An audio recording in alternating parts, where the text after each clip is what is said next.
Góðan dag. Í dag er 23. mars 2021. Settur fundur í bæjarstjórn Akraness.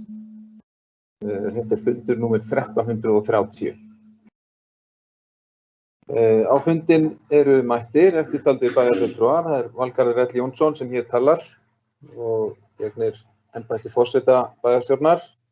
Það er Einar Brandsson, Elsa Lára Arnardóttir, Rakel Óskarsdóttir, Sandra Margrét Sigurjónsdóttir, Kristinn Hallur Sveinsson, Ragnar B. Sæmundsson og Ólafur Adolfsson og varabæjarfulltrúi Guðríður Sigurjónsdóttir sitja fundinn í fjarveru Báru Daðadóttir, bæjarfulltrúa. Einnig sitja fundinn þeir Sævar Freyr Þráinsson, bæjarstjóri og Steinar Dagur Adolfsson, sviðsstjóri stjórnsýslu og fjármálasviðs og hann sér ritun fundargerðar.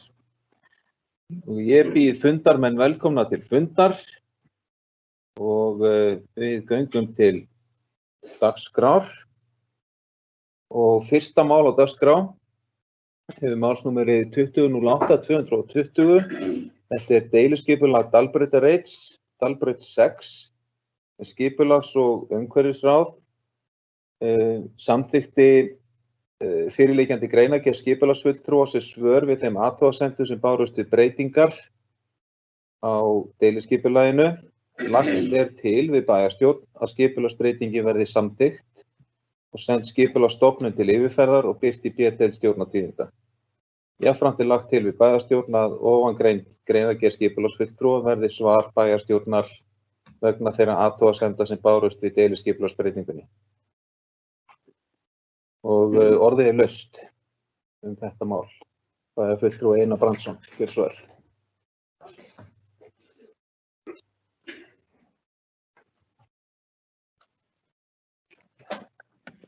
Já, forseti, ágætu bæjarfulltrúar og aðrir sem á okkur hlýða.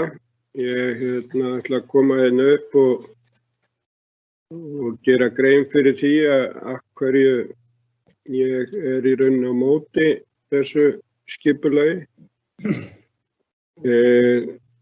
Þegar við breyttum deiliskipulaginu á Dalbrautarreitnum sem við köllum og gerðum skipulag fyrir 5-6 hús, þá var mikið deilumál hæðir á blokkunum og var svolítið tekist á það, en að lokum þá komust við að þeirri niðurstöðu sem var svo kynnt og samþykkt og ég held ég hafi sagt að hér þegar þessu var hleypt hérna inn og samþykkt að kynna þetta að ég teldi að við ættum ekki að vera að breyta skipulaginu og efna til þeirra illinda í rauninni sem eru greinilega með þeim athugasemdum sem koma hér. Í umræðunni, ef ég man rétt, þá var talað það að þessi hækkun hefði engin áhrif á lóðir, sem sagt skuggavarp hússins hefði engin áhrif á lóðir á Dalbrautinni, en ef við lesum þau svör sem við ætlum að bera á borð fyrir þá sem að mótmæltu og eða komu athugasemdir, að þá kemur fram í rauninni að breytingin hafi lítils háttar áhrif á skuggavarp á lóða Dalbraut 15, þannig að það er sleginn þarna ákveðin varnagli en menn ekki greinilega alveg öruggir að þetta sé á nokkura breytinga á skuggavarpinu. Ég ætla að halda mig sem sagt við þá ákvörðun sem ég tók þegar við komum með þetta hér inn fyrst og ég mun greiða atkvæði á móti þá bæði svörunum og tillögunni. Því ég tel að við séum á rangri leið. Þetta er ekki eina máli sem að ég hef lýst yfir óánægju með að menn sé að breyta svona tiltölulega nýjum skipulögum. og líka því að þetta var gert í sátt við íbúana á sínum tíma. Og ég ekki hissa yfir því að þeim finnist þeir vera sviknir. Takk fyrir.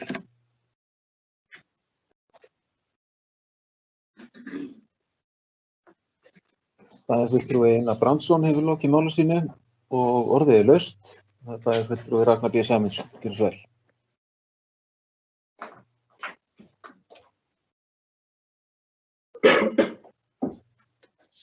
Forseti, bæjarfulltrúar og aðrir sem áhlýða.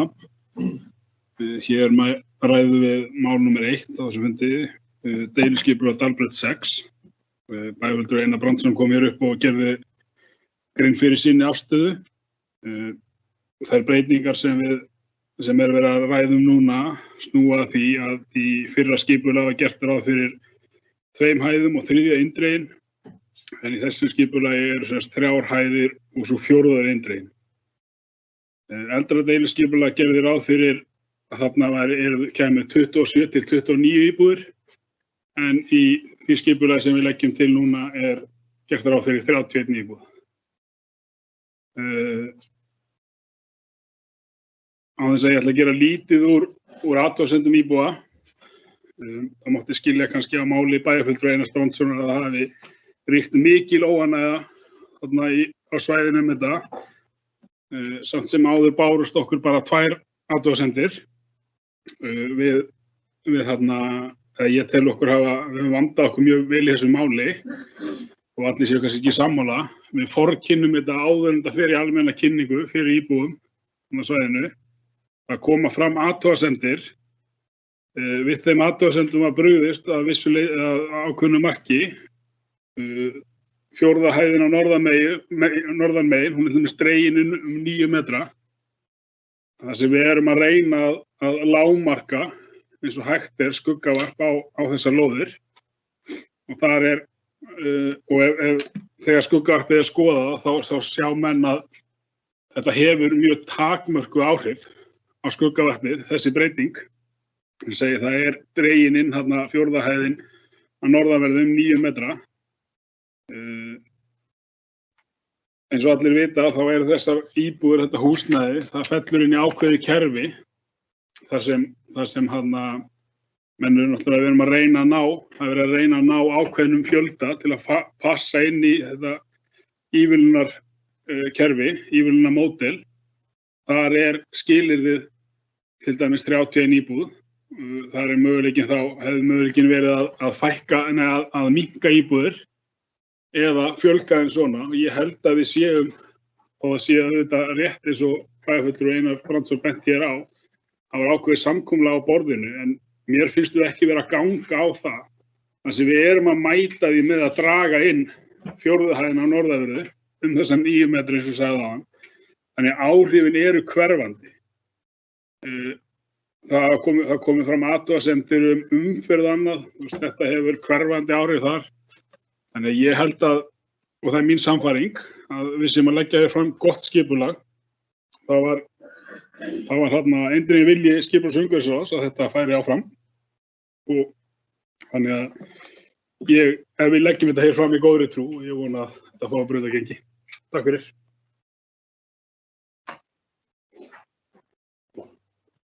Bæjarfulltrúi Ragnar B. Sæmundsson hefur lokið máli sínu og orðið er laust. Bæjarfulltrúi Rakel Óskarsdóttir. Gjörðu svo vel.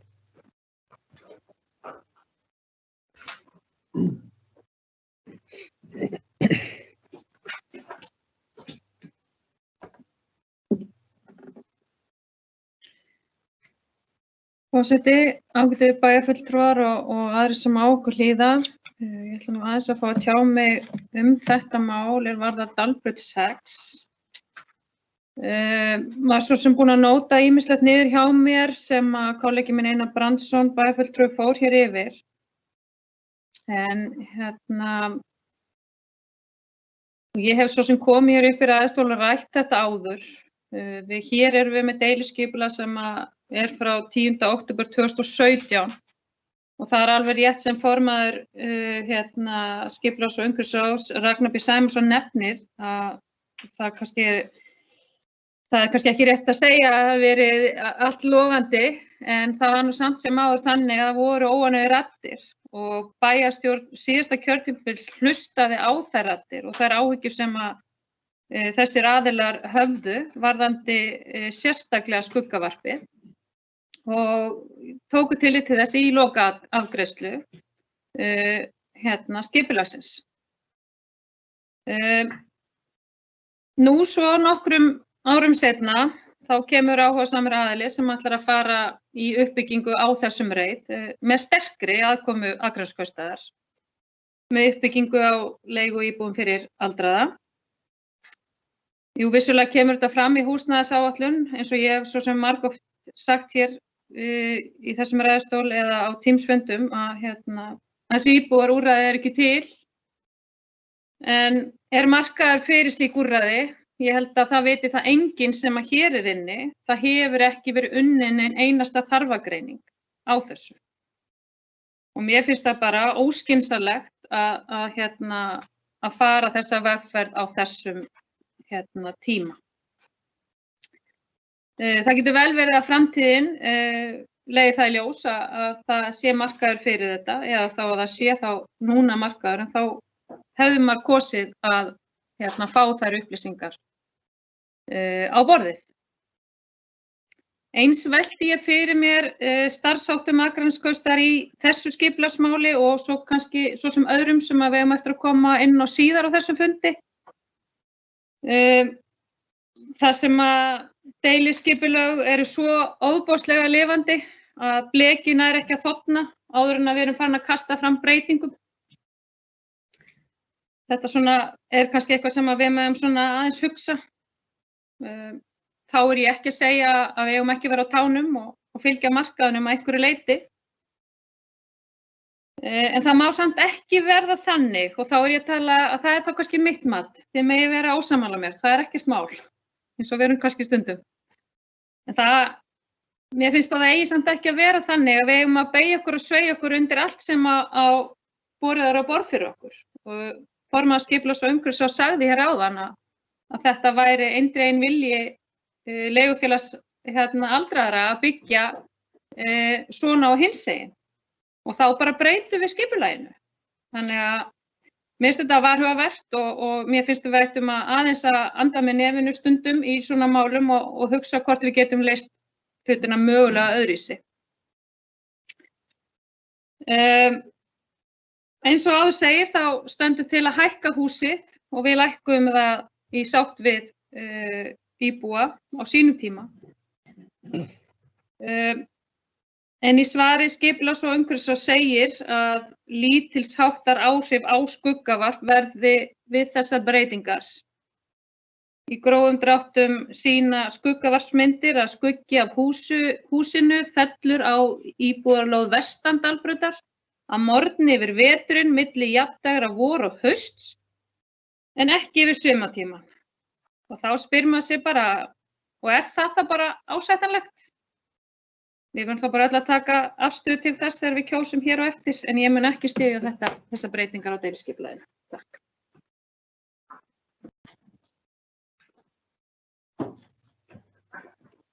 Bæjarfulltrúi Rakel Óskarsdóttir hefur lokið máli sínu og orðið laust.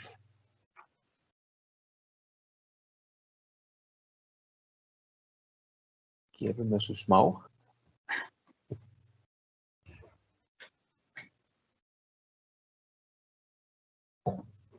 Bæjarfulltrúi Ragnar B. Sæmundsson fær orðið, gjörðu svo vel.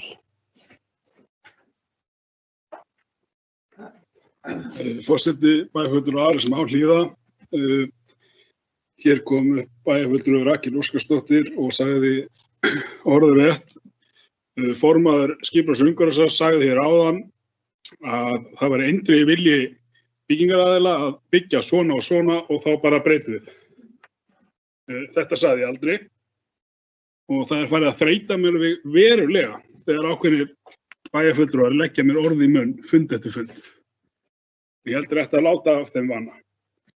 Ef skuggavarpið er skoðað og gamla skipulagið, þá sjá menn það fljótt að Dalbraut 10 er það húsnæði sem hefur hvað mest áhrif þarna. Dalbraut 6 og þessar breytingar hafa auðvitað áhrif en þau eru óveruleg. Dalbraut 6 er það húsnæði sem kemur til með að breyta hvað mestu þarna fyrir íbúa Dalbrautinni og það er ekki verið nein umræða að breyta þar hæð eða annað og við munum halda okkur við það. Það var alveg kemur ljós. En það er það, svo það er það skipulag sem kemur til með að breyta hvað mestu þarna.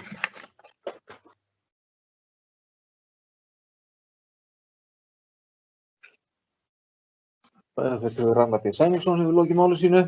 Orðið er laust. Bæjarfulltrúi Rakel Óskarsdóttir, gjörðu svo vel. Já, forseti, ágætu bæjarfulltrúar og aðrir sem okkur hlýða. Ég kannski ekki sagt þetta orðrétt sem hann sagði, en við getum bara hlusta á fundin, en ég ætla ekki að fara að munnhöggvast hér við hann á þessum fundi, en það var allavega að tala um það að leigufélag aldraðra vildi fara þessa vegferð og stækka þetta hús og ákveðni fjölda íbúða og því var mætt. Ég gat ekki skilið þetta betur öðru sér, en ég hlusta þá bara á þennan fund þegar honum lýkur og ef ég hef sært bæjarfulltrúa Ragnar B. Sæmundsson þá þykir mér það leiðilegt og biðst hann afsökunar á því. Takk.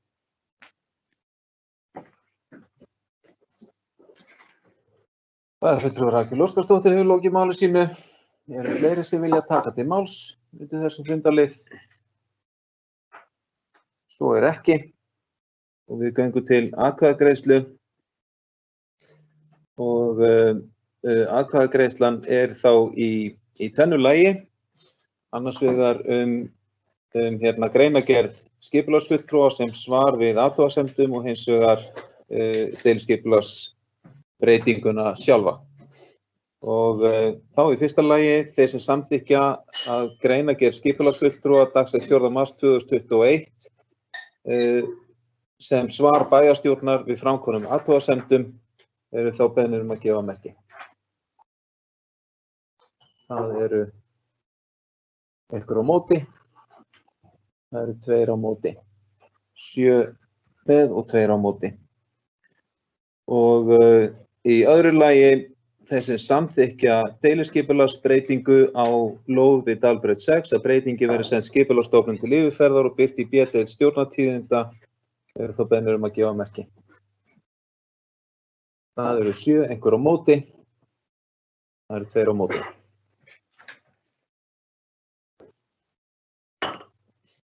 Þá förum við í annan fundarlið. Hann hefur málsnúmer 2011-264. Þetta er Esjuvellir 8 bílskúr, umsókn byggingarleyfi og grenndarkynning. En umsóknin var grenndarkynnt fyrir Esjuvellum 4, 6 og 10 frá 27. janúar til 2. mars 2021. Engar athugasemdir bárust, samþykki barst frá Esjuvellum 10 og skipulags- og umhverfisráð leggur til við bæjarstjórn að heimila byggingarleyfi og bílskúr í samræmi við meðfylgjandi gögn á lóð númer 8 við Esjuvelli. Orðið er laust. Ef einhver vill tjá sig þetta mál. Það er enginn sem biður orðið og þá biður þá sem samþykkja veitingu byggingarleyfis og bílskúr við Esjuvelli 8 að gjöra svo vel að gefa merki. Það eru 9 hendur á lofti. Þriðja mál á dagskrá hefur málsnúmer 2101-256. Þetta er FabLab smiðja á Akranesi. Er að ræða málefni FabLab smiðju Vesturlands á Akranesi og málinu fylgja samstarfssamningar rekstur og umsjón smiðjunnar ásamt húsaleigusamningum milli Akraneskaupstaðar og Brim hf. Og milli Akraneskaupstaðar og Art3 ehf. Óskað var eftir staðfestingu bæjarráðs og þátttöku Akraneskaupstaðar í verkefninu með tilheyrandi fjárhagsstuðning til ársloka 2026. Bæjarráð samþykkti þátttöku Akraneskaupstaðar í verkefninu og fyrirliggjandi samninga og skuldbindinga sem í því felast fyrir Akraneskaupstað og fól bæjarstjóra frágang málsins. Bæjarráð samþykkti viðauka númer 8 af fjárhæð krónur 3.400.000 sem mætt á óvissum útgjöldum númer 28304995 og færist á deild 1306043990. Bæjarráð vísaði viðauka númer 8 til bæjarstjórnar til endanlegrar samþykktar. Orðið er laust þetta mál. Það er bæjarfulltrúi Elsa Lára Arnardóttir. Gjörðu svo vel.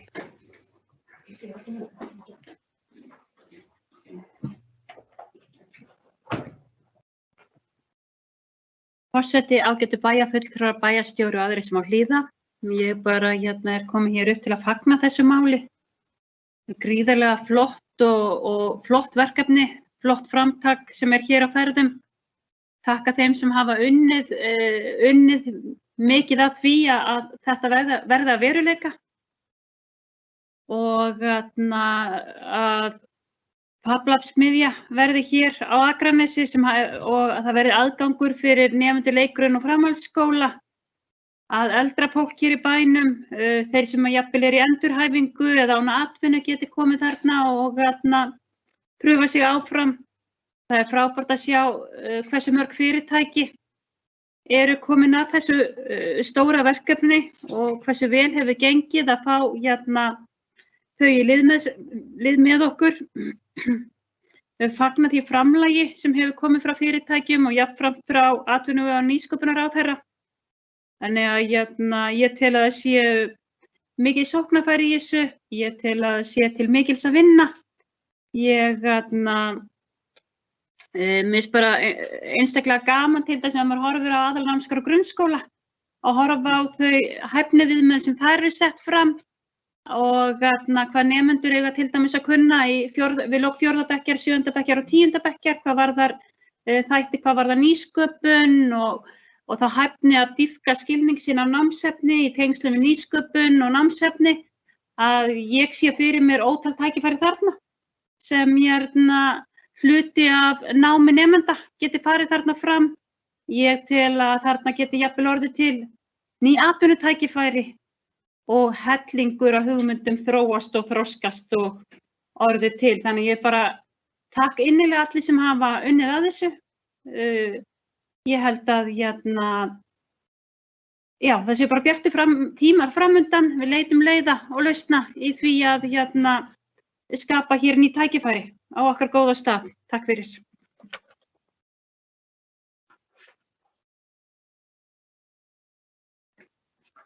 Takk fyrir. Bæjarfulltrúi Elsa Lára Arnardóttir hefur lokið máli sínu. Eru fleiri sem vilja tjá sig þetta mál? Svo ekki. Jú, bæjarfulltrúi Ólafur Adolfsson fær orðið, gjörðu svo vel.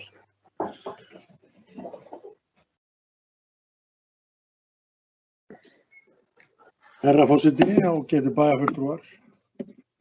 Ég vil taka undir með Elsu Láru Arnardóttur, bæjarfulltrúa og formanns bæjarráðs að þetta gríðarlega spennandi verkefni og við höfum svo sem oft rætt það hér áður að við viljum gjarnan auka frumkvöðlahugsun á Akranesi og þetta gæti verið mjög góður liður í þá átt. Man sé líka einnig fyrir sér eigandi fyrirtæki eins og Skaginn 3X sem að miklu leyti komin yfir í nýsköpun, að það ætti að geta virkað sem segull og hvatning fyrir aðra hér á Akranesi og jafnvel annars staðar frá. Og ég held að þarna ætti að geta orðið mikil gróska og við eigum að halda aðeins utan þetta og það hefur aðeins viljað brenna við hjá okkur að það hefur skort úthald. Þannig að við skulum ekki gefast upp þó að það verði kannski mögulega á brattan að sækja eða hlutinni gangi kannski ekki alveg eins og maður vill að það gangi. Þá höfum við úthald í að fylgja þessum verkefnum eftir og halda áfram að láta gott á okkur leiði þessum efnum.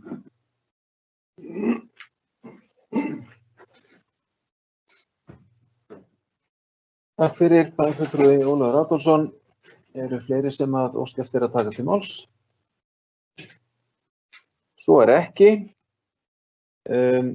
Afgreiðsla bæjarstjórnar í þessu máli snýst þá að taka afstöðu til viðauka númer 8 sem að fjárhæð krónur 3.400.000 mætt af deild 20830 og færist á deild 13.060.43.90. Þessi samþykkja viðauka númer 8 þá beðnir að gefa merki. Við erum í atkvæðagreiðslu. Það fóru allar hendur á loft að lokum. Samþykkt 9-0.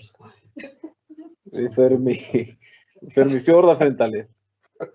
Þannig málsnúmerið 2010-176 niðurgreiðsla vegna dvalar barna hjá dagforeldrum á árinu 2021.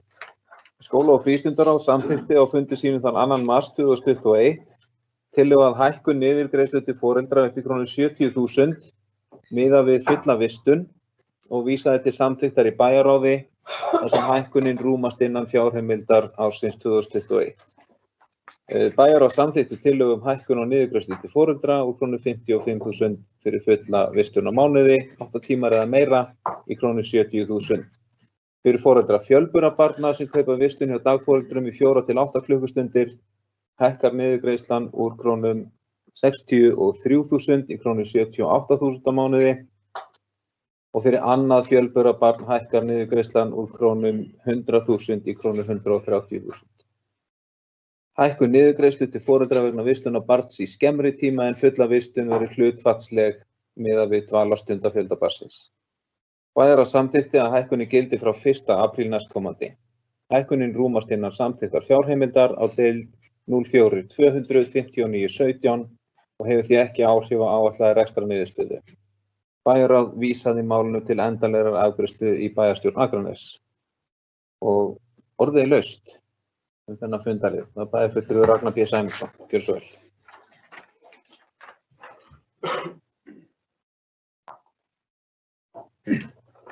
Forseti, bæjarfulltrúi aðra sem áhlýða. Mér langaði bara að koma hérna upp til þess að fagna þessu. Þetta er virkilega mikilvægt skref sem við erum að taka hérna og skiptir miklu máli. Við eins og sjáum og forseti fór hér yfir áðan, þá erum við að sjá hækkun fyrir úr 55.000 í 70.000 fyrir barn, sem gerir þá vel á 200.000 ári, sem er virkileg kjarabót fyrir ungt fólk. Hvað var það annað fjölburabarn, þá sjáum við niðurgreiðslan fer úr 100.000 krónur á mánuði í 130.000. Þannig að við erum að taka hér stór skref. Þetta voru fjármunir sem hafi verið gert ráð fyrir í fjárhagsáætlun, þannig að þetta hefur engin áhrif á sjóði bæjarins, öðru leyti en það sem var búið að gera ráð fyrir. Og já, ég vildi bara koma upp og fagna þessu. Ég held við sem að taka mjög stórt og mjög mikilvægt skref þessu. Takk.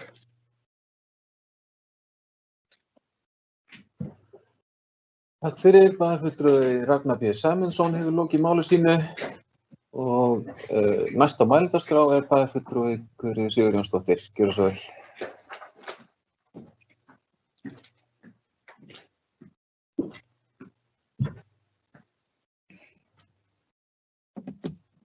Forseti, ágætu bæjarfulltrúar, bæjarstjóri og aðrir sem á okkur hlýða.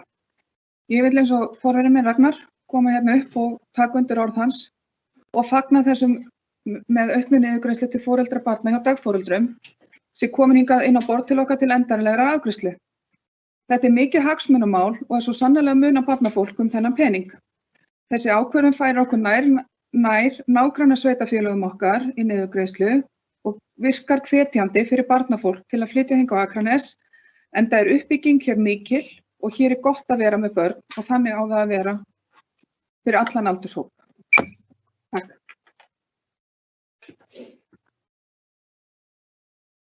Takk fyrir. Bæjarfulltrúi Guðríður Sigurjónsdóttir hefur lokið máli sínu og forseti óskar bæjarfulltrúanum til hamingju með sína fyrstu ræðu á bæjarstjórnarfundi. Er það ekki rétt munað hjá forseta? Já, til hamingju. Og næsta mælendaskrá er bæjarfulltrúi Sandra Margrét Sigurjónsdóttir. Já, takk fyrir. Forseti, ágætu bæjarfulltrúar og aðrir sem á okkur hlýða. Óska varabæjarfulltrúa Guðri Sigurjónsdóttir líka til hamingju með jómfrúarræðuna. Ég vildi nú bara koma hérna upp og hérna fagna þessari ákvörðun. Ég held að þetta sé mikilvægt fyrir fjölskyldufólk að fá þessa auknu niðurgreiðslu og þetta auðvitað eykur samkeppnishæfni bæjarfélagsins þegar kemur að því að laða til okkar ungt barnafólk. Og þetta hefur nú verið á dagskrá Sjálfstæðisflokksins og voru tekin skref í þessa átt á síðasta kjörtímabili að bæta þessa stöðu og við erum alveg sérstaklega ánægð með það að við höfum tekið þetta skref áfram og þegar að horft til annarra bæjarfélaga hér í grenndinni, samanburð sveitarfélaga, að þá skiptir þetta verulegu máli og nú erum við algjörlega á pari við aðra. Takk fyrir. Takk fyrir. Bæjarfulltrúi Sandra Margrét Sigurjónsdóttir hefur lokið máli sínu. Bæjarfulltrúi Einar Brandsson, næstur mælendaskrá. Gjörðu svo vel.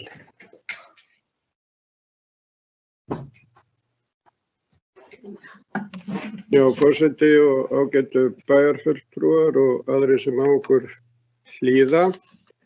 Ég get alveg tekið undir þau orð sem að hafa fallið hjá þeim bæjarfulltrúum sem hafa talað hérna undan mér. Ég held að þetta sé gott framfaraskref hjá okkur og þetta mun, eins og fram hefur komið, gera þá foreldrum auðveldara fyrir að komast þá út á vinnumarkað og þá skila sköttum sínum til bæjarfélagsins.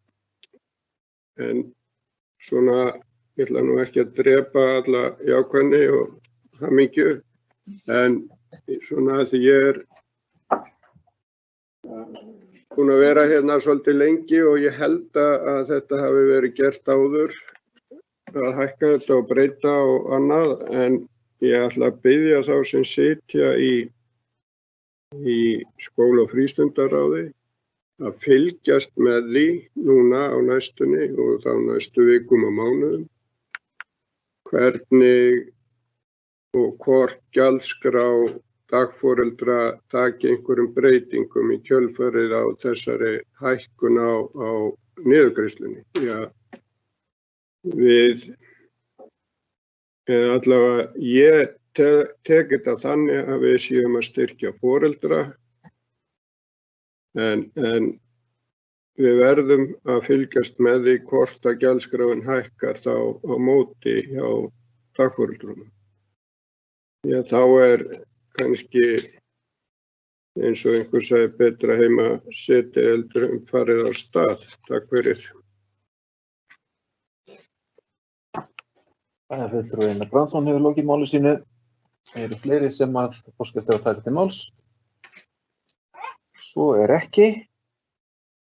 Og þá bið ég þá sem að samþykkja reglur Akraneskaupstaðar niðurgreiðslur vegna dvalar barna hjá dagforeldrum, eins og það liggja fyrir, að gefa merki. Það fara 9 hendur á loft, samþykkt 9-0.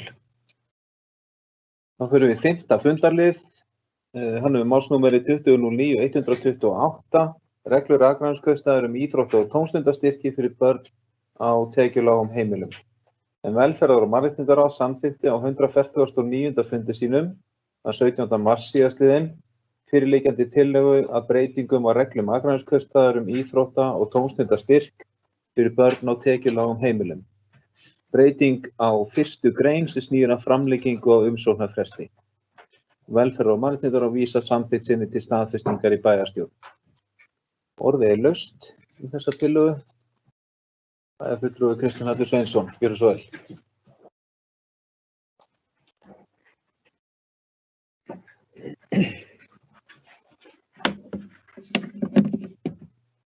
Forseti, ágætu bæjarfulltrúar og aðrir sem á hlýða, eins og forseti sagði áðan, þá hér einungis að ræða framlengingu á umsóknarfresti. Það eru ennþá til peningar í þessum sjóði sem hluti af COVID-aðgerðum ríkisstjórnarinnar.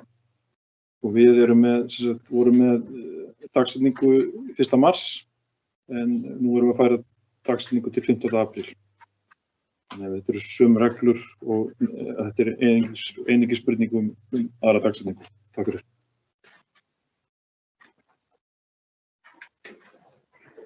Bæjarfulltrúi Kristinn Hallur Sveinsson hefur lokið máli sínu. Eru fleiri sem óska eftir að ræða 5. fundarlið? Svo er ekki og þá bið ég þá sem samþykkja reglur Akraneskautsstaðar íþrótta- og tómstundastyrki fyrir börn á tekjulágum heimilum með nýjum umsóknarfresti eins og fram hefur komið að gefa merki. Það bara 9 hendur á loft og þetta er samþykkt öllum atkvæðum.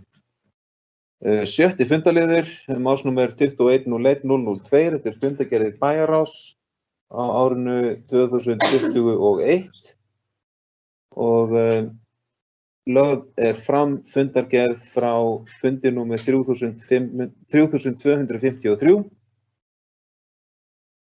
Þarna er nú reyndar einhver misritun, þetta er víst 3453. Fundur sem fram fór 11. mars síðastliðinn og orðið er laust þessa fundargerð bæjarráðs. Það er bæjarfulltrúi Einar Brandsson sem fær orðið, gjörðu svo vel.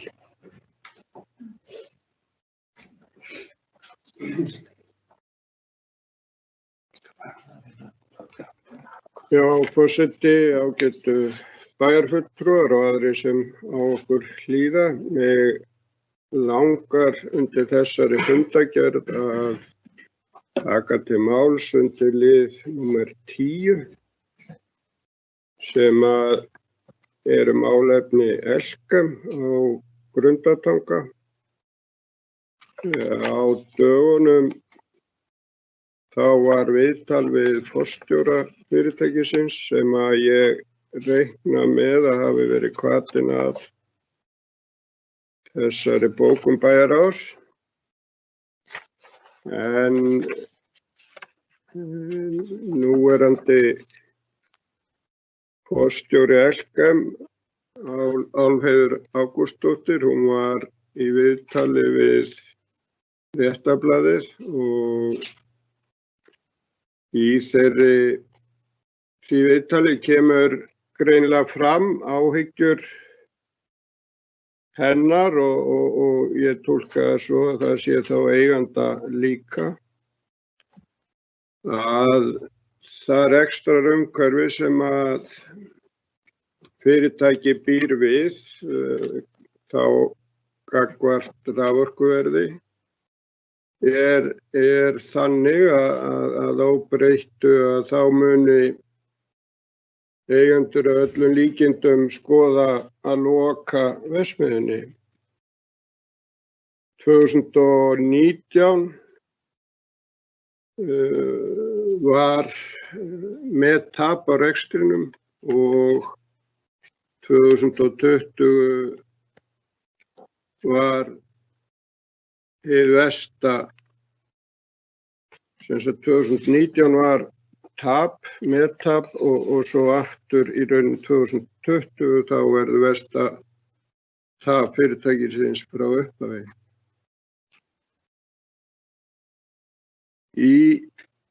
Hjá Elkem á Grundartanga starfa 170 manns og svo eru fleiri afleidd störf sem eru tengd verksmiðjunni og það má reikna með því að stærsti hlutinn af þeim sem þar vinna eru búsettir hér á Akranesi. Þannig að það má segja að gengi Elkems og þá hugsanleg lokun þar muni hafa mikil áhrif hjá okkur hér á Akranesi og í rauninni mjög erfitt til þess að hugsa að sú staða geti komið upp en svona sú tilfinning sem maður hefur þegar stóriðja í umræðunni að þá einhvern veginn finnst mér að það fólk sem að hefur kannski hæðst það að við eigum að megum alveg við því að missa stóriðjuna, getum alltaf gert eitthvað annað í staðinn. Ég held að þetta sé fólk sem í rauninni skilur ekki þau tengsl og þau áhrif sem að svona lokun getur haft á svona svæði eins og við búum á. Þannig að það sem að í rauninni gaf Elkem ástæðu, hérna vísi ekki Elkem þá þegar kom hér 75 held ég að sé sem sagt farið á stað og 79 hafi verksmiðjan byrjað framleiðslu, var náttúrulega það orkuverð sem að þau fengu hér á Íslandi og nú virðist sem að við ætlum eða okkar aðili sem að stýrir raforkuverðinu, Landsvirkjun, ætli nú að innheimta vel inn fyrir því rafmagni sem að þeir kaupa og þannig að það forskot sem að var, það í rauninni farið og þar að leiðandi erum við í stórhættu með að verksmiðjan fari. Enda var síðasta verð sem að það var ekki samið það, heldur fór það í gerðardóm og í rauninni báðir aðilar mjög óánægðir með þann dóm. Landsvirkjun vildi meira en Elkem miðað við þær umræður sem að urðu í kjölfarið milli okkar og stjórna og stjórnenda Elkem að þá var þetta mikið hærra verð heldur en að þau í rauninni reiknuðu með að yrði og langt fyrir ofan það í rauninni sem að færi þeim það sem að kallast eðlilegan arð af rekstrinum.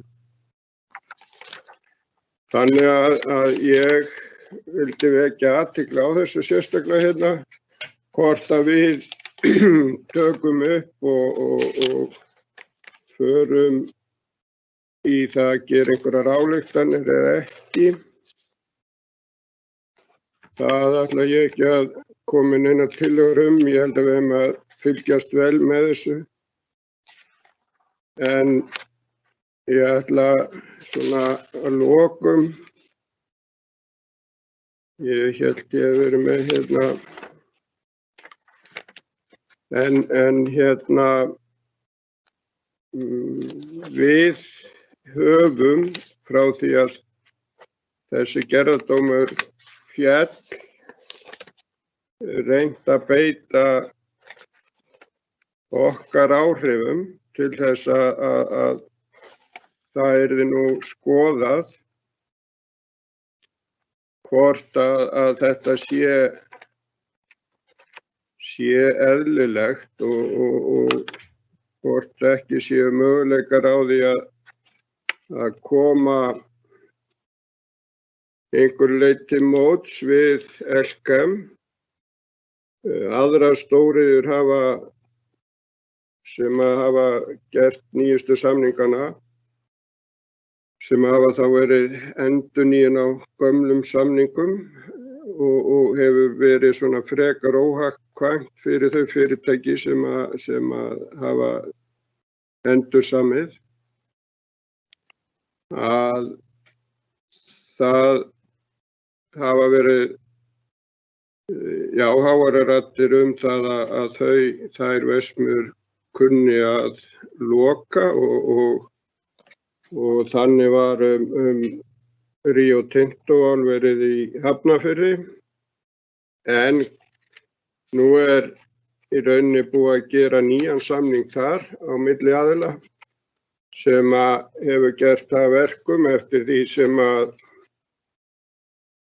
maður heyrir að það er þá aðeins meiri ró yfir rekstrinum þar og ég ætla nú ekki að þó mig langi til þess, en ég ætla nú kannski aðeins að nefna það að sá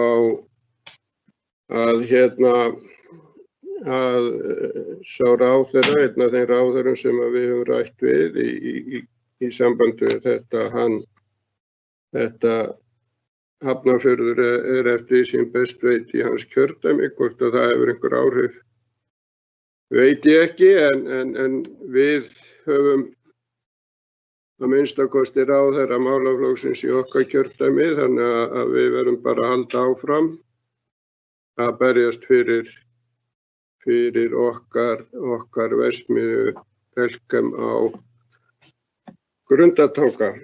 Takk fyrir.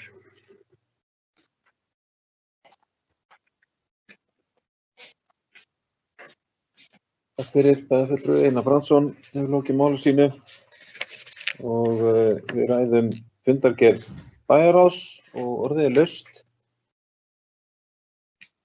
Það er bæjarfulltrúi Elsa Lára Arnardóttir. Gjörðu svo vel.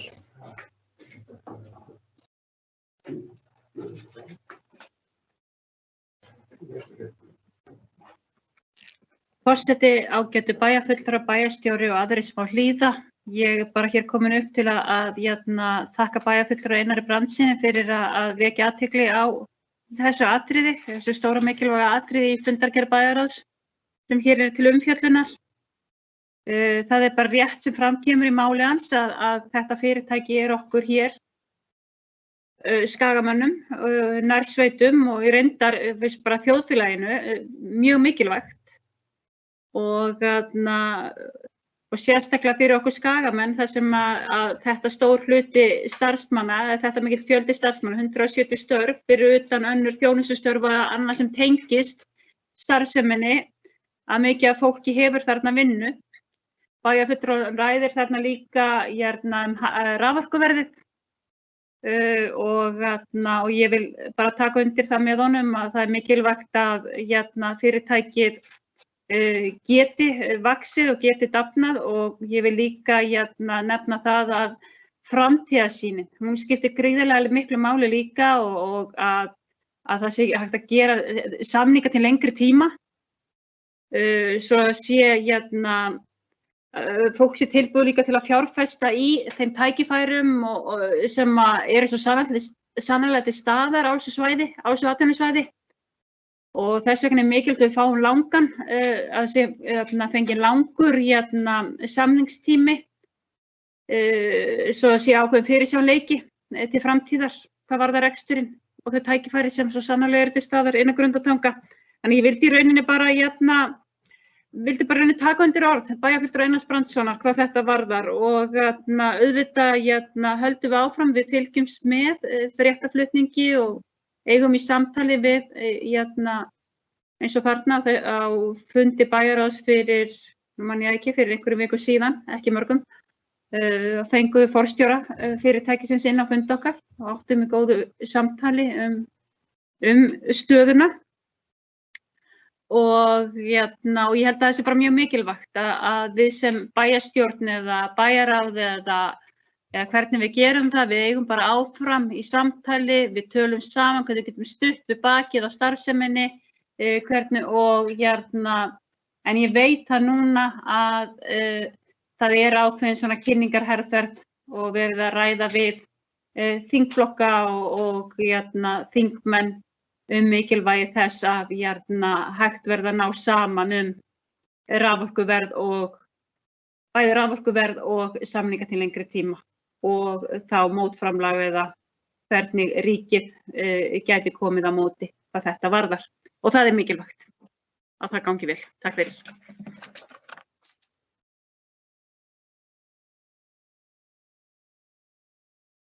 Bæjarfulltrúi Elsa Lára Arnardóttir hefur lokið máli sínu og orðið er laust fundargerð bæjarráðs. Það er enginn sem grípur það. Telst þar með fundargerð bæjarráðs númer 3453 lögð fram til kynningar. 7. fundarliður, málsnúmerið 21.004, þetta fundargerðir skóla- og frístundaráðs á árinu 2021 og lögðu fram 150. og 6. fundargerð ráðsins frá fundi sem fram fór þann 16. mars síðastliðinn. Orðið laust þessa fundargerð. Það enginn sem grípur orðið og telst þar með þessi fundargerð skóla- og frístundaráðs með framlögð. 8. fundarliður, málsnúmer 21.005, fundargerðir skipulags- og umhverfisráðs árinu 2021 og lagðar eru fram 3 fundargerðir, númer 188 frá 2. mars síðastliðnum, númer 189 frá 8. mars og númer 190 frá 16. mars síðastliðnum. Orðið laust þessar 3 fundargerðir skipulags- og umhverfisráðs. Það enginn, það eru víst bæjarfulltrúar sem óska eftir að taka til máls og bæjarfulltrúi Einar Brandsson var sjónarmenn á undan, gjörðu svo vel.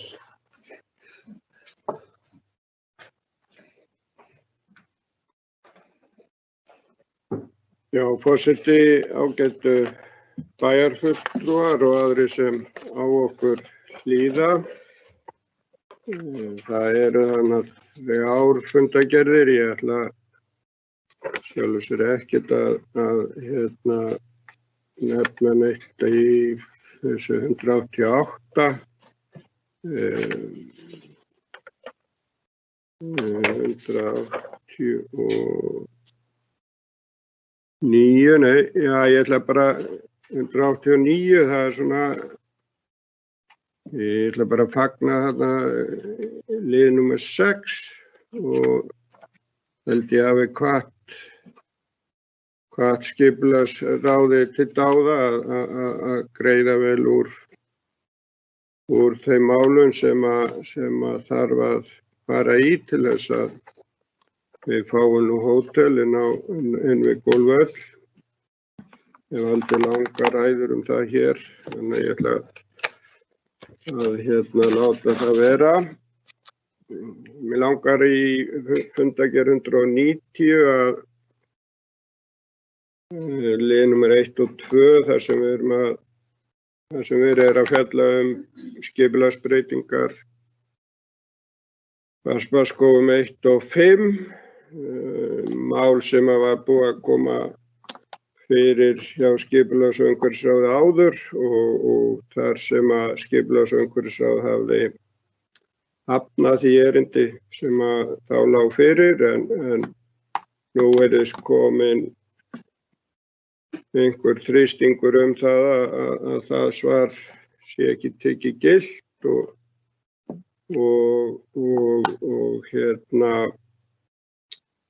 aðila málsins hafa greinilega komið á fund með skipulags- og umhverfisráði og farið þá yfir sínar fyrirætlanir og sennilega útskýrt og kynnt eitthvað sem að svo verður til þess að skipulags- og umhverfisráð fer að taka jákvætt í erindin við þessar 2 lóðir.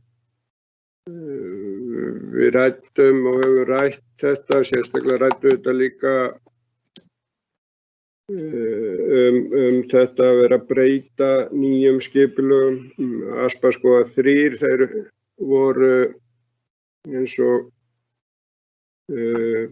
félagi minn bæjarfulltrúi Rakel Óskarsdóttir nefndi að þá var held ég bleki bara nýþotnað á því skipulagi þegar sú ósk kom breytingar og það rann ljúft í gegn. Skipulagsráðið og voru hér smá andmæli samt við erindinu en það fór samt í gegn og þar af leiðandi skipulags- og umhverfisráð komið í þá klípu núna að þeir þurfa í raun að taka þetta erindi enn og aftur fyrir að því að þessi viðkomandi aðili hefur sennilega lesið þær fundargerðir og þær ákvarðanir sem við höfum tekið það að svipubreyting var heimiluð á Asparskógum 3.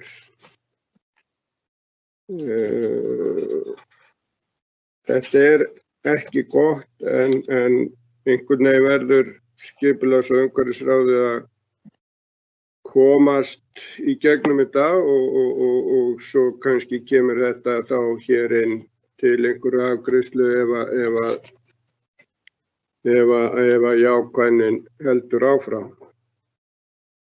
Ég ætla ekki að hafa mörg orð lið 4 en langar samt að minnast á hann.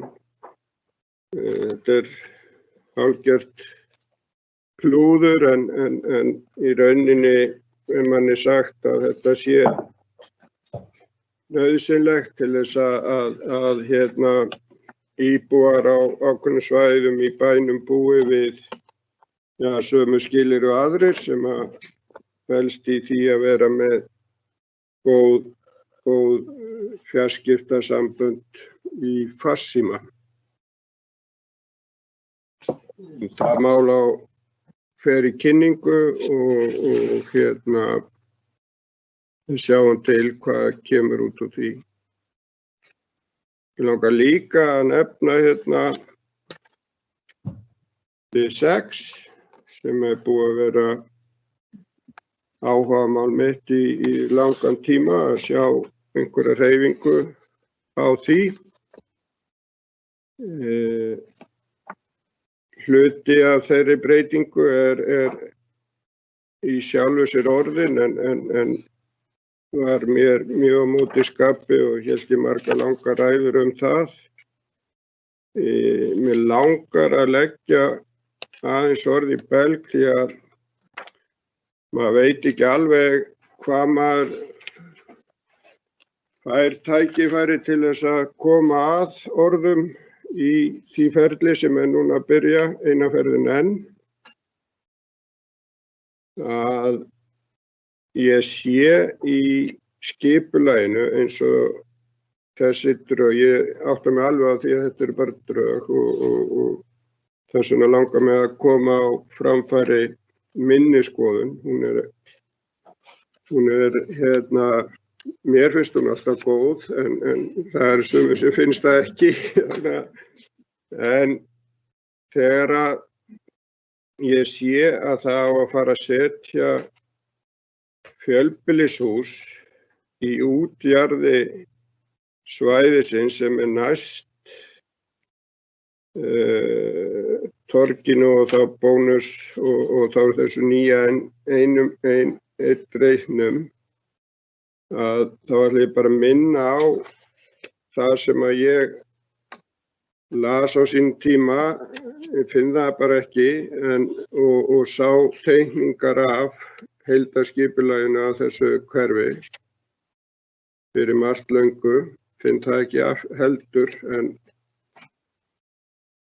ég held að minni sé ekki að svíkja mig að grunnhugmyndin var svo að í miðju hverfinu væru háar byggingar. Við erum að vísu búin að fikta aðeins í þeim og lækka en út til jaðrana yrði að megnum til einbýlishús. Þetta er ekki alveg algilt en ég held að við ættum að huga því hvort að við getum haft einbýli í rauninni allan út jaðarinn á þessum reit sem við erum að skipuleggja núna. Þetta er innkeyrslan í bæinn og ég veit ekki alveg hvernig menn hugsi sér að gera þá hugsanlega hljóðmanir eða yrði þarna trjábelti á milli. Afsakið. En þá er þetta svona ásýnd bæjarins þegar fyrirgeði, það er eitthvað að trufla mig í hálsinum, þegar fólk kemur akandi inn í bæinn. Þannig að það svona mín skoðun og ég hef átt samtöl við marga aðila gegnum þau ár sem að ég hef verið að spá í skipulög að það svona betri ásýnd að þegar þú kemur inn í bæ að þá sérðu snyrtileg einbýlishús, ekki margar raðir af fjölbýlishúsum. Eins og þjóðbrautin þá erum við í rauninni þar með töluvert mikið af fjölbýlishúsum og við gætum í rauninni bætt betur með því að hafa einbýlishúsin út í aðrinum allan ferilinn. Þetta bara svona innlegg, þetta greinilega að fara á stað aftur og þó að ég telji að við séum í rauninni búin að eyðileggja ákveðna möguleika með því skipulagi sem farið á stað og þá langar mig samt ennþá að reyna að tjá mig og koma mínum skoðunum á framfæri í þeirri vinnu eftir því sem ég mögulega get. Það var nú ekki fleiri en þetta. Takk fyrir.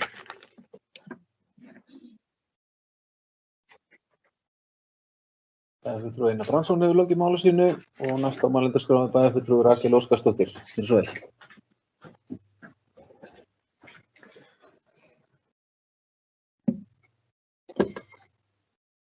Forseti, ágætu bæjarfulltrúar og aðrir sem á okkur hlýða. Ég væri ósamkvæm sjálfur mér ef ég kæmi ekki hér upp og myndi ræða mál sem var á fundi frá 16. mars og fjallar Asparskóga 1 og Asparskóga 5. Á sínu tíma þegar hér var tekið fyrir breytingar á þessu skipulagi, þá varðandi Asparskóga 3. Þá ræddi ég það mjög opinskátt að þarna værum við að gefa fordæmi fyrir ákveðnum breytingum á nýsamþykktu skipulagi, en það virtist ekki vekja einhverja bæjarfulltrúa allavega til umhugsunar að slíkt væri að gerast. Ég velti fyrir mér leigufélagið Bjarg málsaðili á lóð eða lóðarhafi á Asparskógum 3 og sækir þarna þessar deiliskipulagsbreytingar sem fóru í gegnum bæjarstjórn hér með meirihluta atkvæða en þó ekki allra. Ég velti fyrir mér af hverju var þeim ekki gert að fylgja skipulagi sem var á þessu deiliskipulagi. Af hverju vildu þeir ekki gangast undir þá skilmála? Og þeir voru að mig minnir, þeim var boðin þessi lóð í tilfærslu af öðru svæði á Asparskóganum. Og það þá bara svo að þú getur fengið þessa lóð og við beygjum okkur á sveigjum, eins og ég vísaði svo sem í orðum mínum aðeins hér áðan. Mér finnst þetta slæmt fordæmi og nú erum við að sjá það að ein breyting það hreinlega kollvarpar heilu skipulagi og mér finnst þetta vinnubrögð sem eru óásættanleg. Og enn og aftur þá getum við verið ósammála það og það ekkert mál. En mér finnst þetta ekki eitthvað sem ég myndi kalla hér á torgi og segja ég sé stolt af. Það rétt eins og bæjarfulltrúi Einar Brandsson fór yfir svo sem í máli sínu mjög vel áðan, þessa forsögu, og að það var búið að taka þetta fyrir, þar að segja umsókn aðila á aspaskógum 1 og 5 að fá sambærilega meðferð eins og aðili á aspaskógum 3 sem leigufélagið Bjarg. En því var hafnað og ég var í rauninni mjög undrandi á þeim tíma þegar það var gert og ég spurði mig bara hvaða rétt höfum við til þess og því var einhvern veginn reynt að svara í bókunum Skipulags- og umhverfisráðs á þeim tíma. En síðan mæta þessir aðilar og lóðarhafar á aspaskógum 1 og 5 á fund Skipulags- og umhverfisráðs og útskýra sitt mál. Og ég verði einhvern veginn að segja ef ég setjum í spor þeirrar lóðarhafa, þá myndi ég líklega gera slíkt í sama. Það er búið að gefa fordæmi. Og maður spyr sér bara hvað gerist svo í millitíðinni ef þegar þeir fara af fundinum þá tekið jákvætt í erindi þeirra. Þannig að þarna fer ákvörðun í rauninni alveg úr því að hafna og í að taka jákvætt í erindið. Þannig að þeir aðilar eru væntanlega að fá sambærilega breytingar og lóðarhafi á aspaskógum 3 sem leigufélagið Bjarg eins og það segir.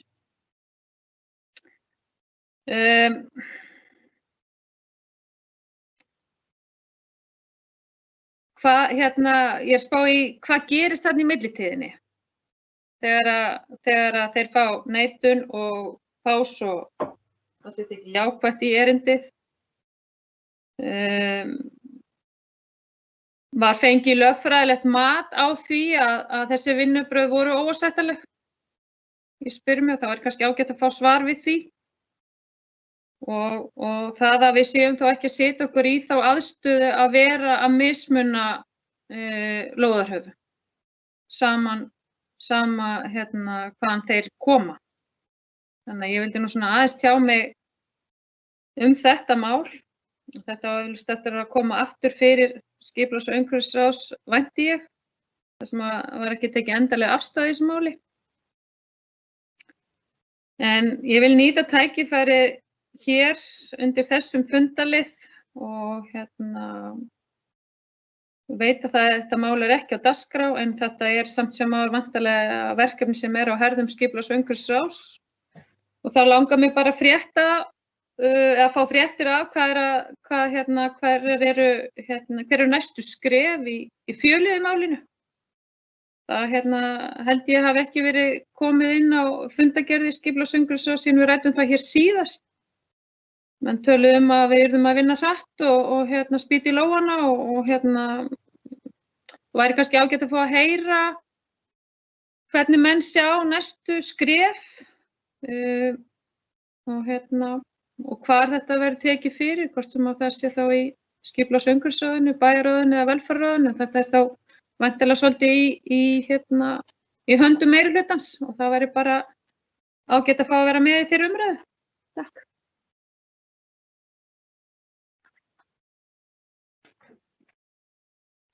Bæjarfulltrúi Rakel Óskarsdóttir hefur lokið máli sínu og orðið laust fundagerðir Skipulags- og umhverfisráðs og bæjarfulltrúi Ragnar B. Sæmundsson fær orðið. Gjörðu svo vel.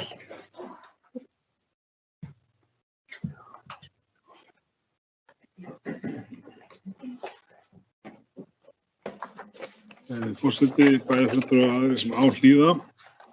Ég ætla að koma hér upp og tjá mig lítilega þessar 3 fundagerðir sem hér eru til umræðu.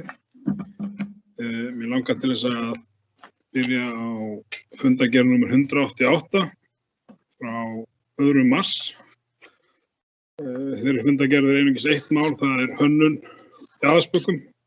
Á þessu fundi var farið yfir kynnti starfshópur sem hefur verið að störfum hönnun við nýtt íþróttahús í Aðalsbökkum ásamt fulltrúum Ask arkitekta. Ég vil bara hér lýsa yfir mikill ánægju með bæði störf þessa starfshóps og útkomuna hana. Ég held að það verði glæsilegt hús. Hér fyrir fundin á það þá var svo skrifað undir við mannvitt verkfræðihönnun. Ég held að þetta verði glæsilegt hús og eftir að koma að góðum notum. Eins og allir vita þá núverandi íþróttahús við Jaðarsbakka löngu sprungið og í raun og veru farið að hamla að vissu leyti skólastarfi grundaskóla þar sem það erfitt að púsla öllu íþróttastarfi þarna inn og þess vegna þetta orðið löngu tímabært framkvæmd. Svo langar mér að fara aðeins niður í fundargerð númer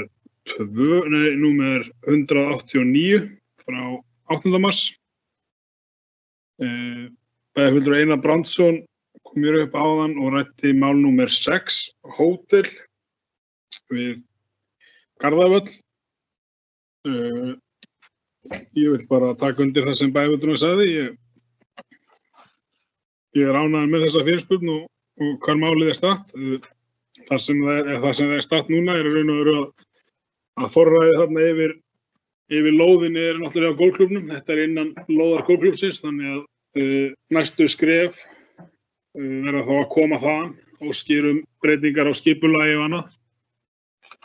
Og eins og kemur fram í bókunni að þá fyrirhugað að boða forsvarsmenn golfklúbbsins inn á næsta fundi á okkur og ræða þetta og ég sem veit ekki hvort að þetta hefur verið tekið til umfjöllunar innan golfklúbbsins eða hvar þetta statt þar en við vinnum þetta bara saman. Mér langar líka að nefna mál hérna númer 10, slökkvilið tækjabúnaður. Slökkviliðsstjóri Jens H. Ragnarsson kom inn á fundinn og ræddi við okkur þá möguleika sem á borðinu. Það eru einhver 3 möguleikar. Það eru 2 stærðir af notuðum bílum sem slökkviliðinu býðst og svo í 3. lagi að láta smíða bíl. Það hins vegar krefst þess að það farið í útboð á Evrópska efnahagssvæðinu. Við vísum þessu máli til bæjarráðs. Ég held að sé mjög mikilvægt að förum að höggva á þennan hnút og förum að fá bíl. Þetta ástand eiginlega ekki lengur, það ekki að búa lengur við þetta ástand. Eins og staðan í dag þá erum við að treysta á verktaka hérna í bænum að þannig hlaupa undir bakka eða ef svo þarf og það ekkert hægt að tryggja það, menn geta verið annars staðar í vinnu eða tæki biluð eða annað. Ég held sé mjög nauðsynlegt að við höggum á þennan hnút sem fyrst og fáum bíl allra fyrsta. Svo vil ég líka aðeins koma hérna á mál númer 1 á sama fundi, loftgæði í grundaskóla. Eins og allir vita þá kom hér upp mál í grundaskóla sem annars vegar mygla og hins vegar glerullaragnir í andrúmslofti. Það var mjög góð kynning hér daginn þar sem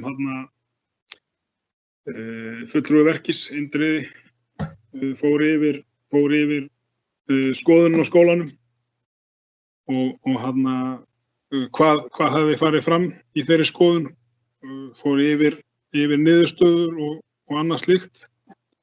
Núna eða á þessum fundi okkar þá vísum við til bæjarráðs að það verði farið í frekari greiningavinnu. Það verði settar upp sviðsmyndir og kostnaðarmetið raun og veru að verkefni sem framundan í C-álmu. Það búið að bregðast við að mestu leyti í unglingaálmunni. Þó eru 2 stofur þar sem verða lokar fram á sumar sem verður farið í sumar. En C-álman, sem sagt yngstu börnin, það stóra verkefni í þessu. Það verkefni sem fyrirséð að tekur töluvert langan tíma og mikill kostnaður. Já, svo langar mér að koma hérna aðeins inn á fyrir hérna í fundargerð númer 190. Bæjarfulltrúi Einar Brandsson kom hér inn á mál númer 4, fjarskiptamastur í Garðalund. Ég svo sem alveg sammála honum og ég held að sé allir sammála það að fjarskiptamastur ekki falleg. Það eitthvað sem enginn vill helst ekkert hafa ef menn fengi að velja en hér einungis öryggismál að ræða. Í því samfélagi sem við búum í dag þá bara GSM orðið öryggistæki. Eins og staðan núna þá bara sambandslaust á mörgum stöðum eins og við til dæmis Álfalund, hluta af Baugalundi, Akralundi og fleiri stöðum. Það eru truflanir í Jörundarholti. Við erum búin að vinna þetta mál með Mílu. Það Míla sem ætlar að setja upp þetta mastur. Það búið að raun og veru fara þarna upp gólfvöll, upp við vélaskemmu, búið að kortleggja nokkra staði þannig að við séum að ná sem víðast, ná sem stærsta svæði. Og þetta var niðurstaðan. Ég segi þetta ekki, við erum öll saman á það, þetta ekki fallegt og þetta nauðsynlegt og þetta bara öryggistæki. Við áttum á þessu fundi ræddu við líka mikilvægi þess að þarna í þeirri skipulagsvinnu sem framundan til dæmis og í til dæmis Flóahverfi og við Hausthúsatorg væntanlega starfsstöðvar N1 að þar verði líka skoðar staðir þar sem hægt að setja upp sambærilega möstur til þess að bregðast á við þessu vandamáli í stækkandi hverfi. Svo langar mér að koma hérna aðeins inn á mál númer 6 sem bæjarfulltrúi Einar Brandsson talaði fjölbýli í jaðri byggðar. Eins og verið að skoða þetta núna þá þetta annars vegar fjölbýli 2-3 hæðir og í bland við einbýli, par og raðhús. Og það það sem við erum að vinna út frá núna, fjölbýli í takt við þarna þá Aspaskó, það sem hefur verið að rísa Aspaskó.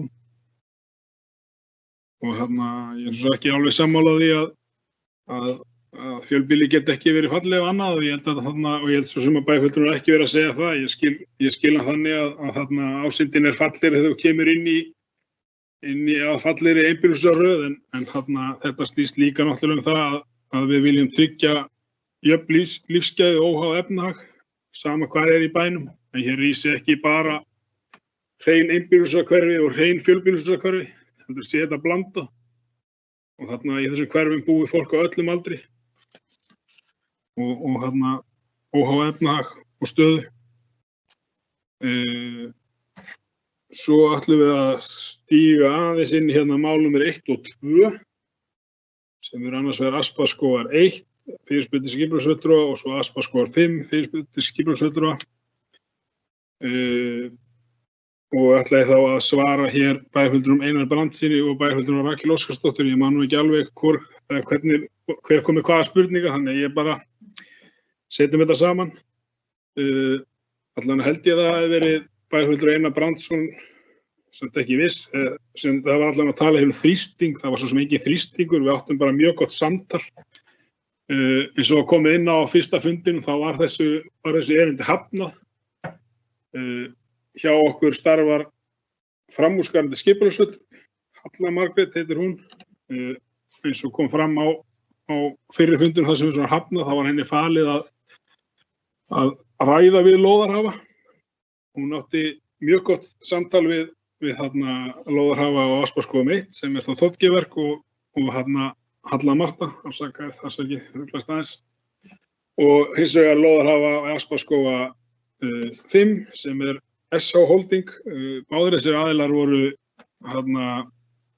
mjög áhugasamir samstarf og ég fundaði með þeim líka við lóðarhafa á Aspaskóga 5. Báðir þessir aðilar eru með bara mjög spennandi hugmyndir sem kynntu fyrir okkur og á þessum fundi þar sem Þóttgeverk kemur inn þá koma þeir inn með hugmynd sem blanda svalagöngum og stighúsi og bara held ég verði virkilega skemmtilegar og fallegar einingar. Það vissulega þannig að þegar við flytjum Bjarg yfir þetta svæði að þá náttúrulega gerum við ákveðin mistök. Þar eru þeir með byggingu, búin að hanna byggingu sem svalagangar. Það koma hins vegar fyrirspurnir frá byggingaraðilum sem eru að byggja við Aspaskógum hvort að þessir aðilar gætu flust þarna yfir á þessar lóðir.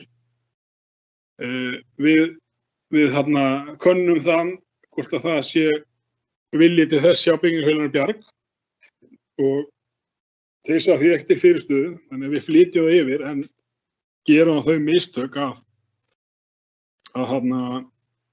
þeirra bygging full hönnuð þegar við flytjum það yfir og getur það leiðandi náttúrulega ekki orðið við þessari beiðni að flytja það nema að þeir haldi þeirra hönnun. Í því liggur kannski mistökin að við vinnum þá vinnu ekki nægilega vel.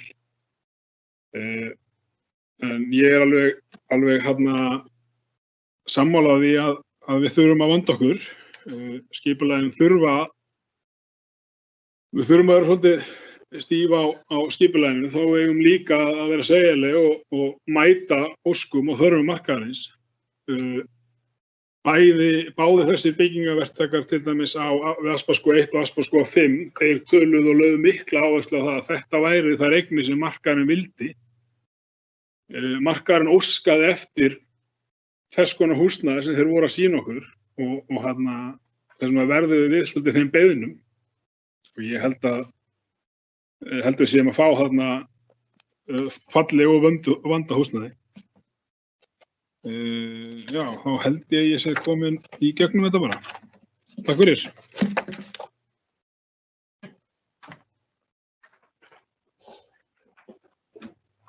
Bæjarfulltrúi Ragnar P. Sæmundsson hefur lokið máli sínu. Við ræðum hér fundargerðir skipulags- og umhverfisráðs og orðið laust. Fleiri vilja taka til máls. Það enginn sem óskar eftir að fá orðið. Jú, það víst. Bæjarfulltrúi Ragnar P. Sæmundsson kemur upp aftur, gjörðu svo vel. Afsakið þetta, ég gleymdi fjöleiðinni. Það hvíslaði að leiðið settist. Fjöleiðin þar stödd að eins og rættum þetta þegar þetta var síðast til umræðu hjá okkur, þá átti verkið sem sagt að setja upp plan. Fyrstu það sem verður fyrst gert það að rífa út úr húsnæðinu, skræla sem steinan áður en uppbygging hefst. Verkið ætlaði að stjórna þeirri vinnu og sýnatöku á meðan, eða sýnatöku eftir til þess að tryggja það að húsnæði væri hreint. Þegar við erum í þeirri vinnu, þegar undirliðið hjá verkis að setja upp það plan, þá kemur upp þetta mál í grundaskóla og þess vegna hefur það eiginlega bara legið niður í síðan. En ég veit til þess að það verið að undirbúa það að það verði farið í að opna meira og rífa meira inn úr. En eins og ég sagði þegar þetta mál var síðast til umræðu og getur svo sem endur ekki núna að þetta verður náttúrulega allt unnið í samstarfi við verkis mun annast mælingar og annað til að tryggja það að húsnæði verði hreint áður en við hefjum uppbyggingu á nýju. Ég vona að þetta svarað. Takk fyrir. Takk fyrir. Bæjarfulltrúi Ragnar P. Sæmundsson hefur lokið máli sínu og næst á mælendaskrá bæjarfulltrúi Kristinn Atli Sveinsson. Gjörðu svo vel.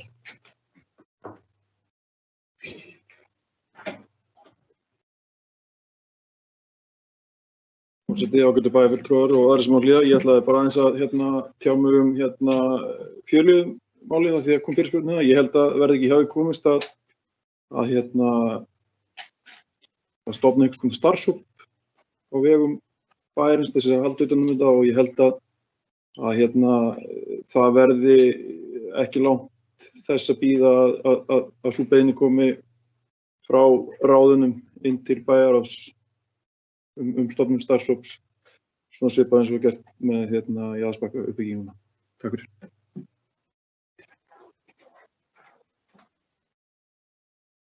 Bæjarfulltrúi Kristinn Atli Sveinsson hefur lokið máli sínu og orðið þá laust og bæjarfulltrúi Rakel Óskarsdóttir. Gjörðu svo vel.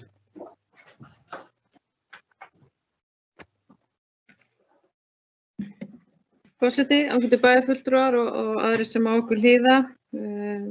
Ég þakka formanni skipulags- og umhverfisráðs Ragnari P. Sæmundssoni fyrir góða yfirferð hér áðan og gladdi mitt litla hjarta mjög að heyra að við erum sammála í sömu. Það getum við og það er ánægjulegt.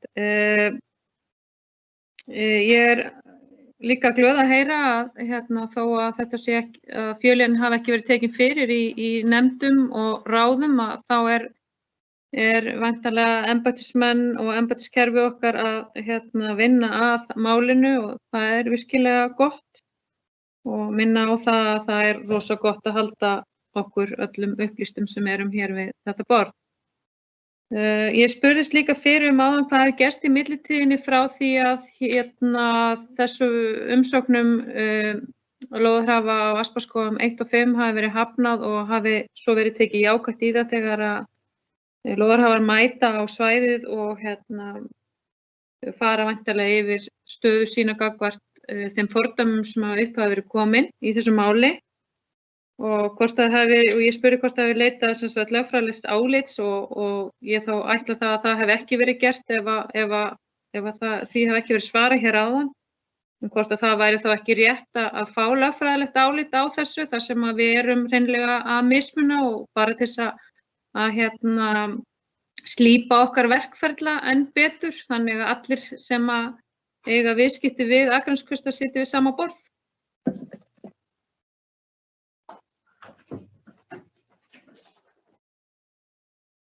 Bæjarfulltrúi Rakel Óskarsdóttir hefur lokið máli sínu og næstur á mælendaskrá er bæjarfulltrúi Ragnar B. Sæmundsson. Gjörðu svo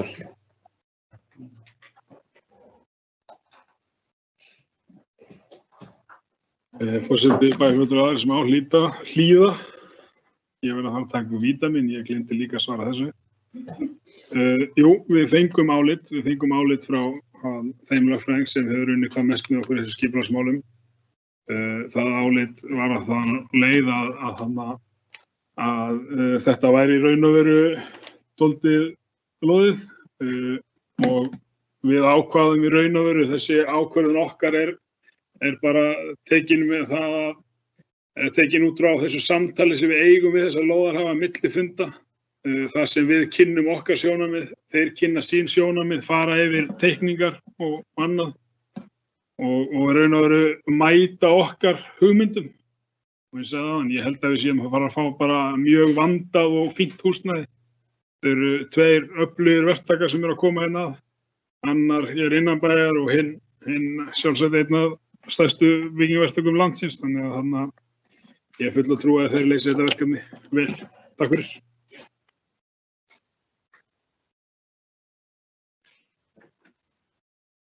Bæjarfulltrúi Ragnar B. Sæmundsson hefur lokið máli sínu. Eru fleiri sem óska eftir að ræða fundargerðir skipulags- og umhverfisráðs.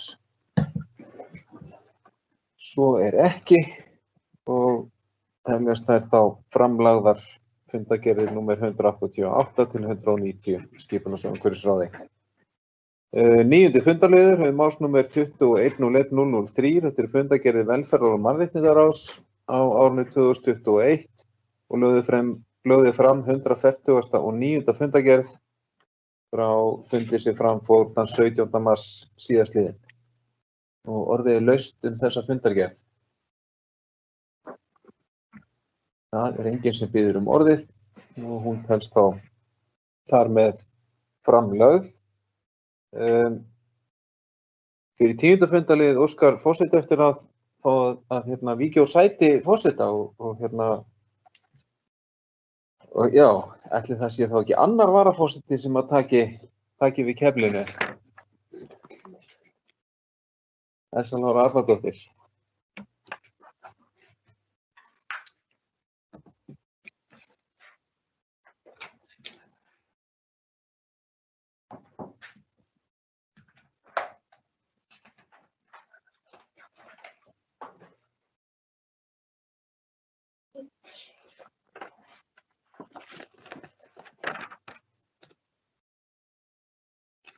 Já, við erum stödd hér í 10. dagskrárlið. Það eru fundargerðir Orkuveitu Reykjavíkur. Það er fundur stjórnar Orkuveitu Reykjavíkur, fundur nr. 299 frá 25. janúar 2021.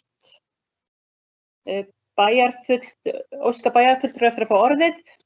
Bæjarfulltrúi Einar Brandsson hefur beðið að fá orðið. Gjörðu svo vel, Einar.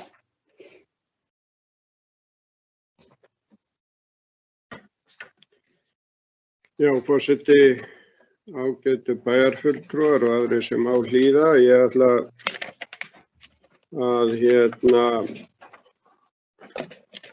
í rauninni ekki að tjá mig þá fundagerð sem liggur hér fyrir þessum fundi. Mér langar að fá að tjá mig fréttir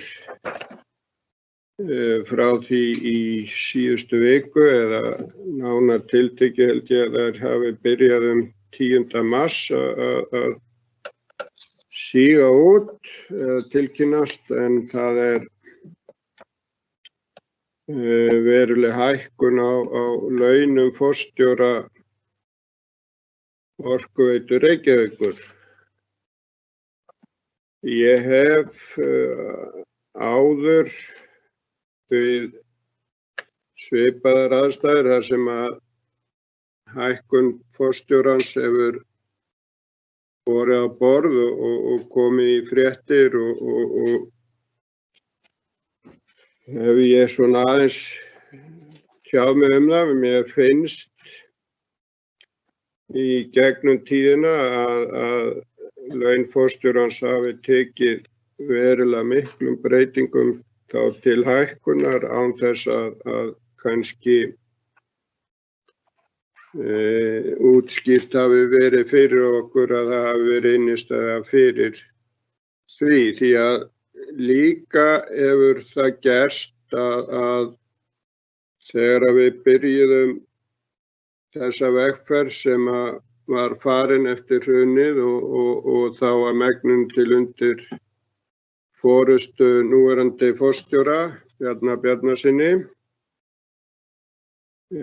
þá hafa orðið töluvert mikla breytingar á hans starfi og að sjálfsögðu ef að störf manna breytast að þá ekkert óeðlilegt að það sé skoðað og að stjórn fari yfir það hvort að það sé innistæða fyrir því að launin hækki eða þá kannski getur eitthvað gerst sem verður þess valdandi að laun forstjórans eigi í rauninni að lækka. Forstjórinn hefur föst laun og svo hefur hann bifreiðastyrk þar að auki. Ég nefndi hér í ræðu hér í þessum ræðustól 2019 í febrúar eftir eina launahækkunina sem kom þá á dagskrá að fyrstu 6 til 7 árin þá hækkuðu laun forstjórans 108% sem töluvert vel í lagt á þeim tíma. Fyrirtæki var þá í náttúrulega meiri erfiðleikum kannski heldur en það núna. Þú veist að á sama tíma urðu breytingar í fyrirtækinu og við stofnuðum dótturfyrirtæki. Ég held að það hafi verið 17-18 sem að það komið í gegn og þó að við hefðum ráðið nýja forstjóra í dótturfyrirtækinu og þá í rauninni var það ekki til þess að laun forstjórans hjá samsteypunni sem slíkri lækkuðu, heldur bara héldu áfram að hækka og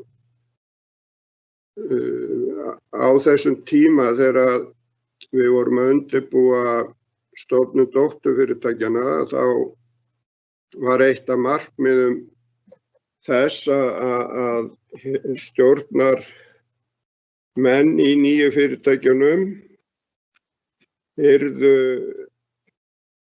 megnum til starfsmenn þá Orkuveitunar og þar á meðal var forstjórinn, stjórnarmaður og stjórnarformaður dótturfyrirtækja og það var var umrætt og þá af títtnefndum forstjóra að það yrði ekki launustörf. Ég veit nú ekki og ekki kanna það hvaða leið langur tími þá til að farið var að borga stjórnarmönnum laun og á þessum tíma, á sama tíma og laun forstjórans höfðu hækkað þessi 108%, þá hafði hann í rauninni fengið laun sem stjórnarformaður líka. Þannig að í gegnum tíðina þá hafa þessi laun hækkað mikið og það er alltaf allavega skýringar sem koma fram og við höfum starfskjaranefnd og sem á að fara yfir og þá að meta frammistöðu forstjórans og ég held ég hef nú einhvern tímann spurt að því hvernig það færi fram. Ég man nú ekki hvort að það kom einhver svör við því. Ég gat ekki fundið það þegar ég var að leita og hlusta á fundi. Það eru fengin fyrirtæki til þess að kanna laun hjá einhverjum öðrum forstjórum og allavega æfingar í því. Það er náttúrulega bara þannig að þegar menn ráða sig í vinnu að þá er bara samið kaup og kjör og allavega mín skoðun er svo að það eigi að vera þannig og svo á bara þau laun að breyta samkvæmt launavísitölu. Þannig að við sleppum við allavega svona æfingar. Eitt af því sem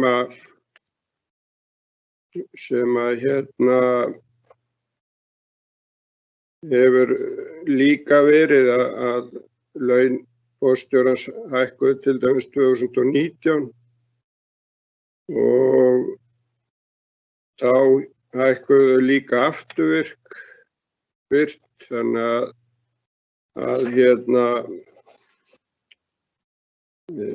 það er yfirleitt mikið svona launaskrið og ég held ég hafi spurt þetta áður eða svona velti fyrir mig hvort að það eru þeir sem metan að þeirra laun geti haft einhverja áhrif á þeirra laun. Geti verið svo að ef að laun forstjórans hækki þá hækkar eitthvað yfir einhver ákveðna línu. Það sem að kemur líka óvart í rauninni núna og hefur svo sem komið óvart við hvert skipti sem hann hækkar í launum blessaði maðurinn, er að hann fær eingreiðslu upp á 3 milljónir og það er rökstutt með því að launin hans höfðu ekki í rauninni verið uppfærð í 2 ár. Laun núverandi forstjóra eru til dæmis langt yfir því sem að sjálfur borgarstjórinn fær. Það má kannski deila það hvor beri meira ábyrgð eða eitt af því sem var núna rökstutt sem ástæða til þess að hækka forstjóran var það að hann þurfti að fá aðeins meira út af því að hann þurfti að kynna sér núna hvað værum að vera í dótturfyrirtækjunum því að nú var hann ekki lengur inn í stjórn og þá þurfti hann í rauninni að fá aðeins launa upp til þess að geta forvitnast það hvað var að gera í hinum fyrirtækjum. Mér er í rauninni alveg óskiljanlegt hvernig er í rauninni hægt að koma með, ég vil nánast segja svona bull, því að starf mannsins það að fylgjast með öllu sem að gerast í fyrirtækinu. Og að minnstakosti voru launin ekki lækkuð hjá honum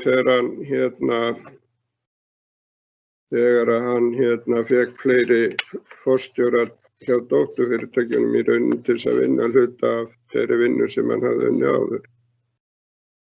Lokum, ég get talað það langan tíma með einhverja punkta sem ég gleyma ábyggilega. En mér langar að lokum að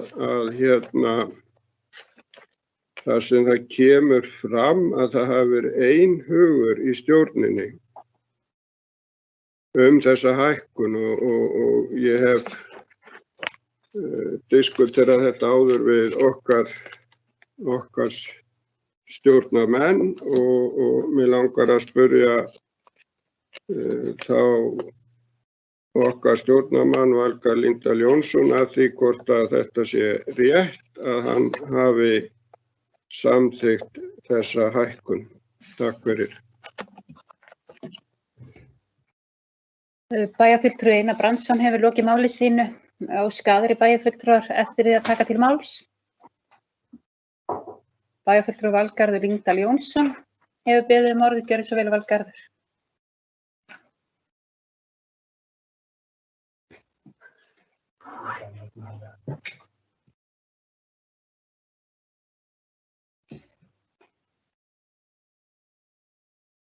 Forseti, ágætu bæjarfulltrúar. Við ræðum hér fundargerð Orkuveitu Reykjavíkur, stjórnar Orkuveitu Reykjavíkur, númer 299 og ég vil þakka bæjarfulltrúa Einari Brandssyni fyrir hans yfirferð yfir launamál forstjóra og þær spurningar sem hann beindi til mín. Ég ætla svona að gera mitt besta til þess að svara því að minnst okkur að einhverju leyti eins og mér frekar stutt, skulum við segja. Áður en að ég eins og ræði launamál forstjóra þá langar mig að staldra við nokkra hluti í fundargerðinni sem er til umfjöllunar og þá fyrst annan lið þar sem að stjórn samþykkir að veita forstjóra og eða framkvæmdastjóra fjármála heimild til fjármögnunar í formi skuldabréfaútgáfu, víxlaútgáfu eða bankaláns fyrir allt að 15,5 milljarða króna á árinu 2021. Og þetta mál var ekki einhugur í stjórn eins og kemur fram í fundargerð. Það voru tveir bæjarfulltrúar sem að sitja hjá og lögðu fram bókun. Ég var í þeim hluta stjórnarinnar sem að samþykkti þessa tillögu og vissulega það rétt sem að kemur fram þarna að þarna verið að auka lántökuheimildir 2 milljarða frá því sem að áætlað var í fjárhagsspá fyrir árið 2021. Þar var gert ráð fyrir fjármögnun sem að næmi 13,5 milljarði. Þarna sem þetta var óskað eftir því að fjármögnunarheimildir 2 milljarða króna umfram forsendur fjárhagsspár ef hagkvæm skilyrði verða á innlendu lánamörkuðum á árinu sem eru þá nýtt til forfjármögnunar fyrir árið 2022. Þannig að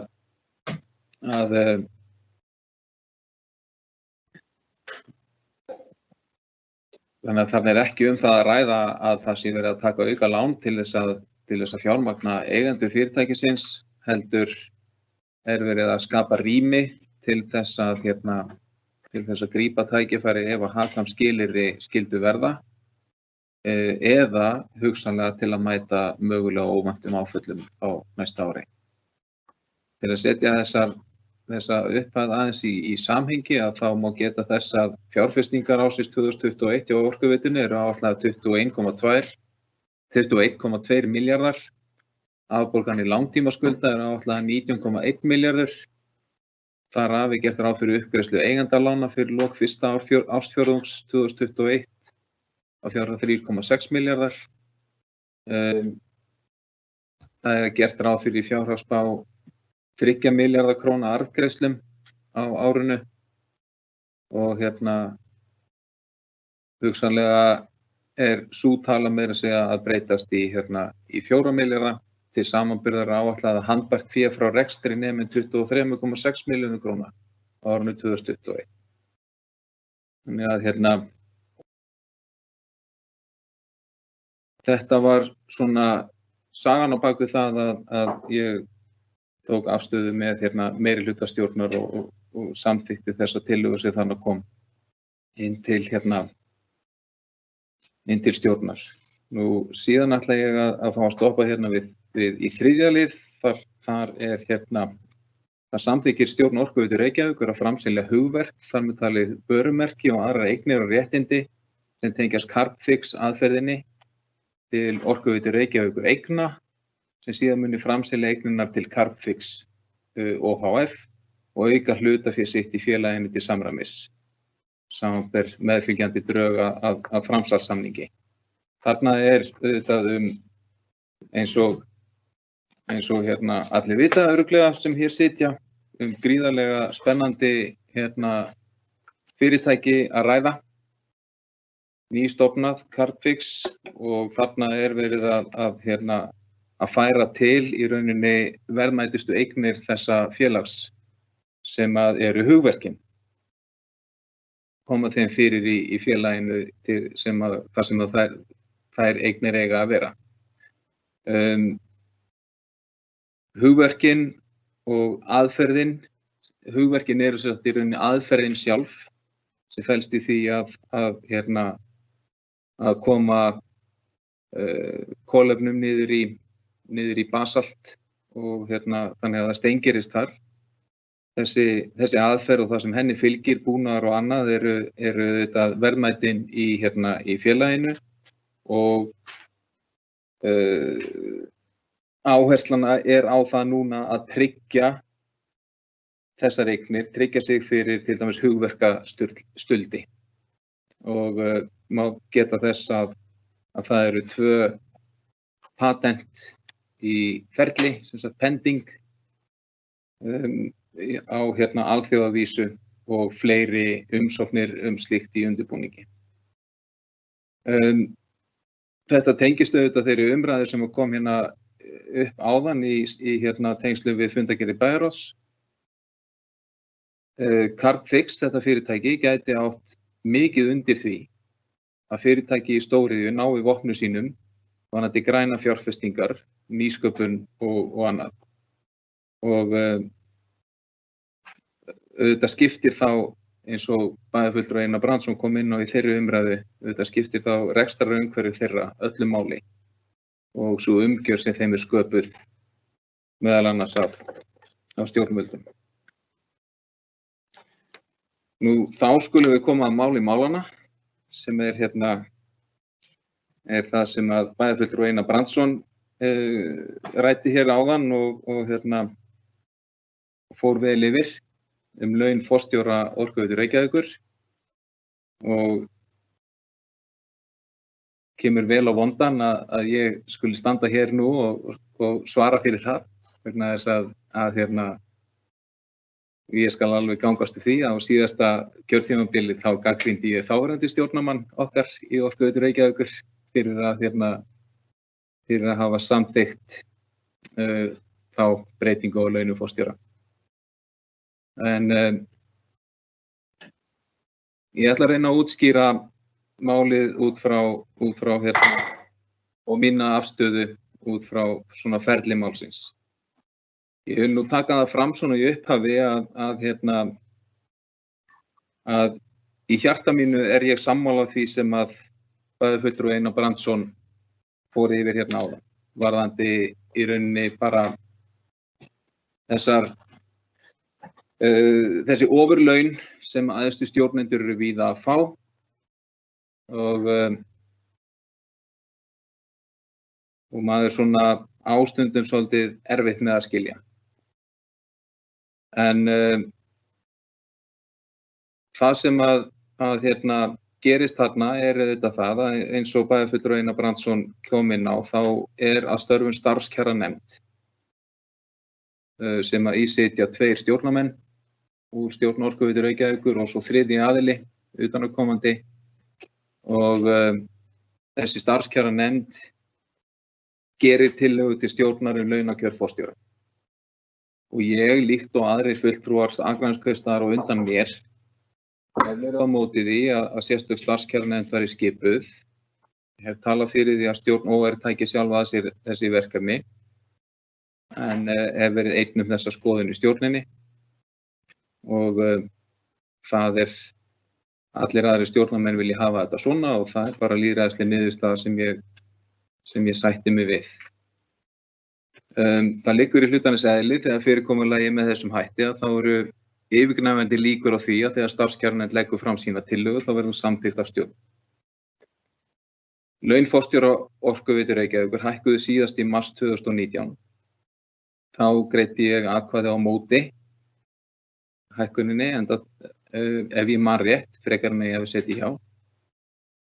Enda taldi ég hana of mikla í samanburði við aðra launahækkanir sem í gangi voru á sama tíma.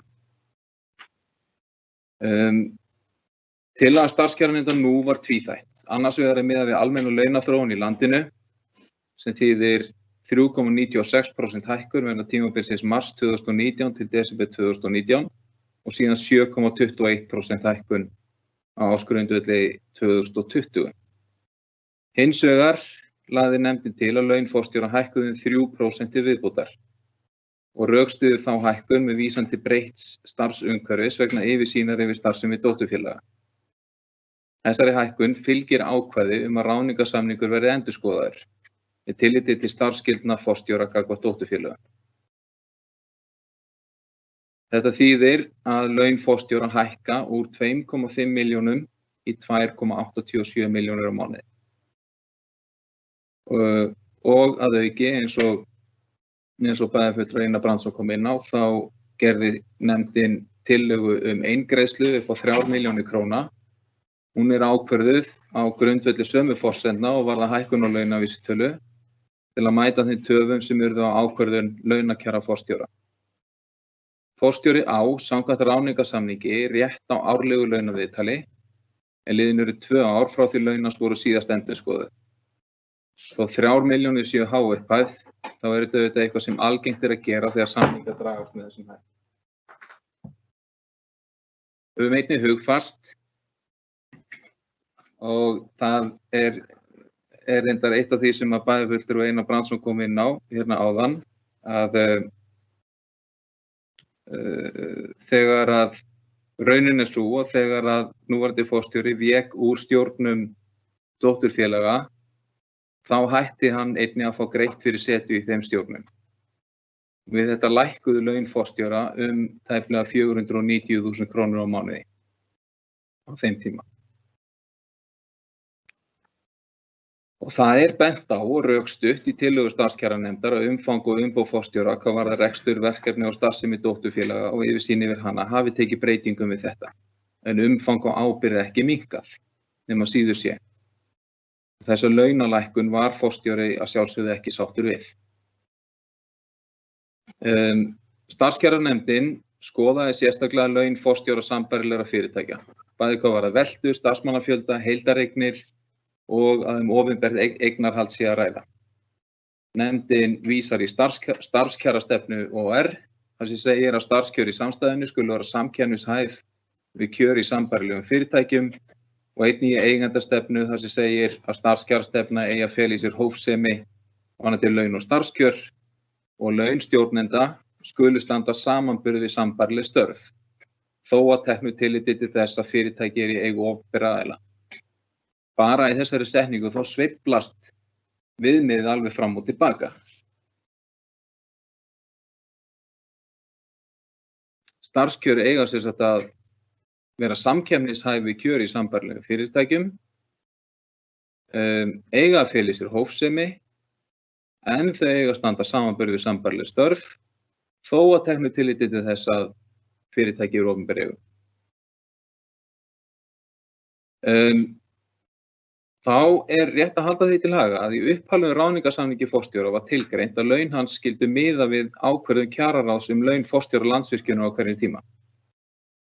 Þessu ákvæði hefur verið breytt, en það breyti því ekki að forstjóri horfir að sjálfsögðu meðal annars til þessara launa þegar hann setur fram sínar óskir og væntingar. Væntingar forstjóra voru þar af leiðandi mun hærri en þessi starfskjaranefnd lagði til.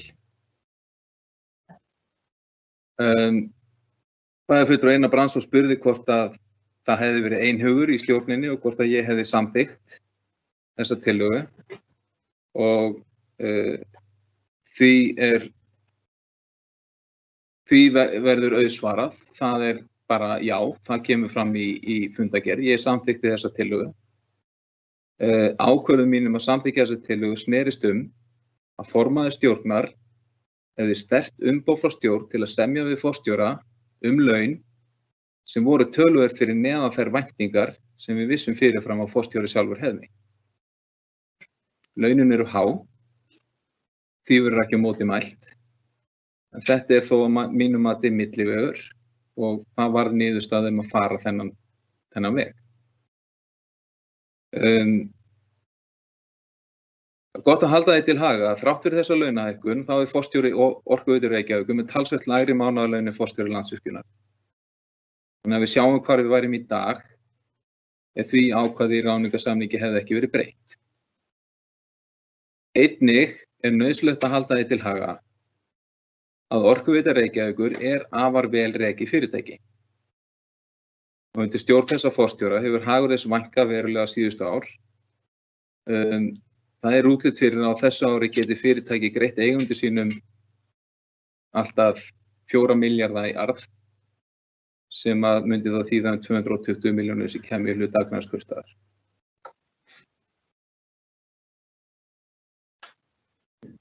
Ég vona að ég hafi náð að svara bæjarfulltrúa Einari Brandssyni og að ég hafi náð að skýra það af hverju ég tók þessa afstöðu núna í þessu máli og sem að vissulega önnur heldur en sú sem ég tók fyrir 2 árum. Takk. Bæjarfulltrúi Valgarður Lyngdal Jónsson hefur lokið máli sínu. Óska aðri bæjarfulltrúar eftir að fá orðið. Bæjarfulltrúi Ólafur Adolfsson hefur beðið orðið, gjörðu svo vel, Ólafur.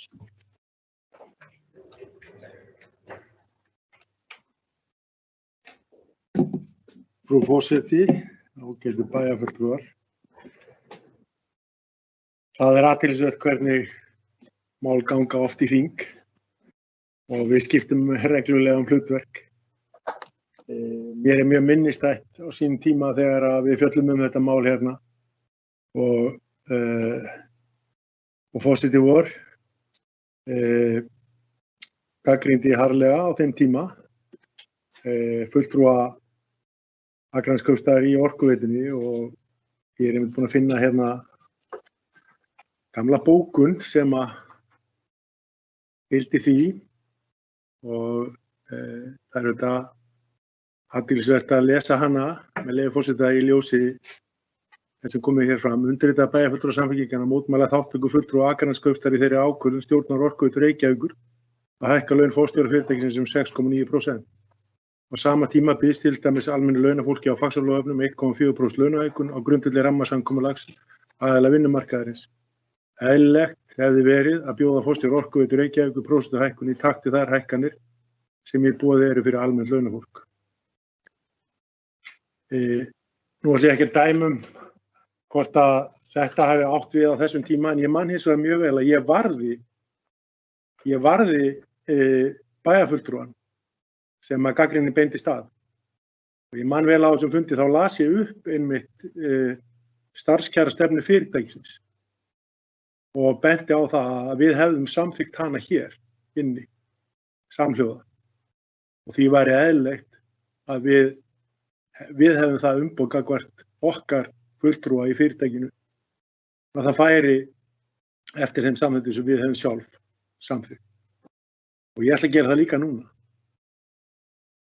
Ég ætla ekki að gagnrýna bæjarfulltrúann sem situr í stjórn Orkuveituna fyrir það að hafa samþykkt þessa tillögu.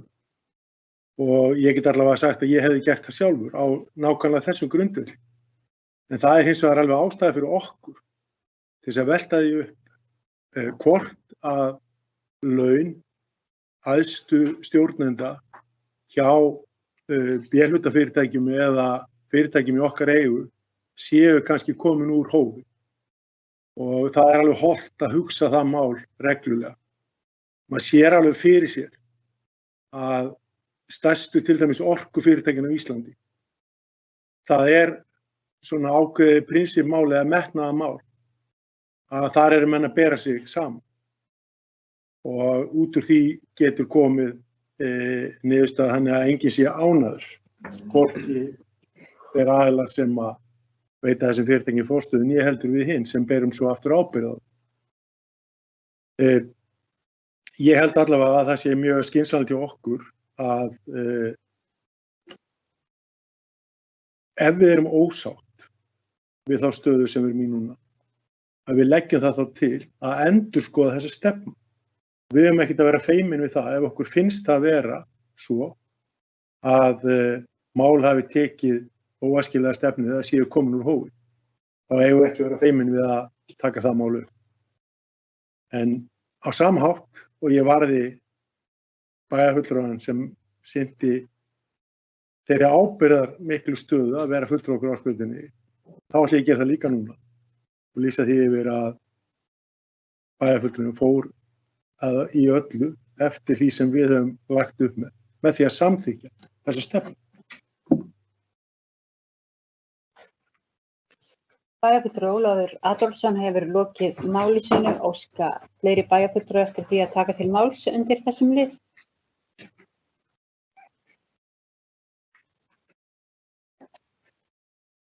Ef ekki, þá ætla bæjarfulltrúi Rakel Óskarsdóttir hefur óskað eftir að fá orðið. Gjörðu svo vel, Rakel. Takk fyrir, frú forseti.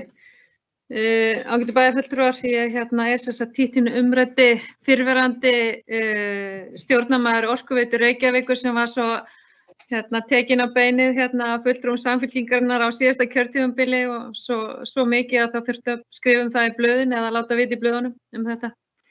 En svona þetta nú bara stundum og ég þakka bæjarfulltrúa Ólafi Adolfssoni til þess að koma hér upp og minna okkur á þessa eigandastefnu. Það það sem við vinnum eftir og ég sagði nákvæmlega það akkúrat þegar ég stóð í þessum sporum og mér finnst svolítið kómískt að heyra kollega minn í bæjarstjórn, Valgarð Líndal Jónsson, okkar fulltrúa í Orkuveitunni, að það alveg ástæða til þess að horfa til þess að forstjórinn hefur unnið góð verk og undir hans stjórn hefur þetta skilað sér vel. Þetta hljómar kunnulega í mínum eyrum og ég held að ég eigi nú þess að skrifa ræðuxtur í tölvunni sem ég fór með, þannig að ég held að við séum bara mjög sammála þarna, þannig að þetta var kómískt en gaman. Takk.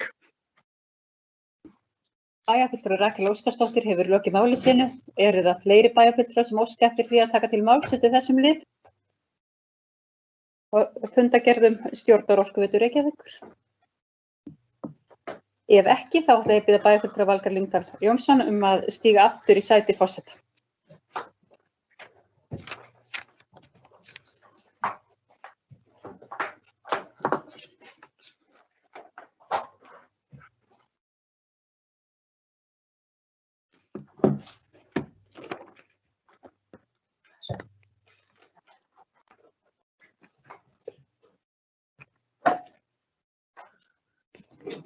Ágætu bæjarfulltrúar, fleira ekki á dagskrá þessa fundar og ég segi fundi bæjarstjórnar númer 1329, nei 1330 ekki, númer 1330, við þurfum eitthvað að eftir þetta hjá okkur tölurnar, segi fundi slitið.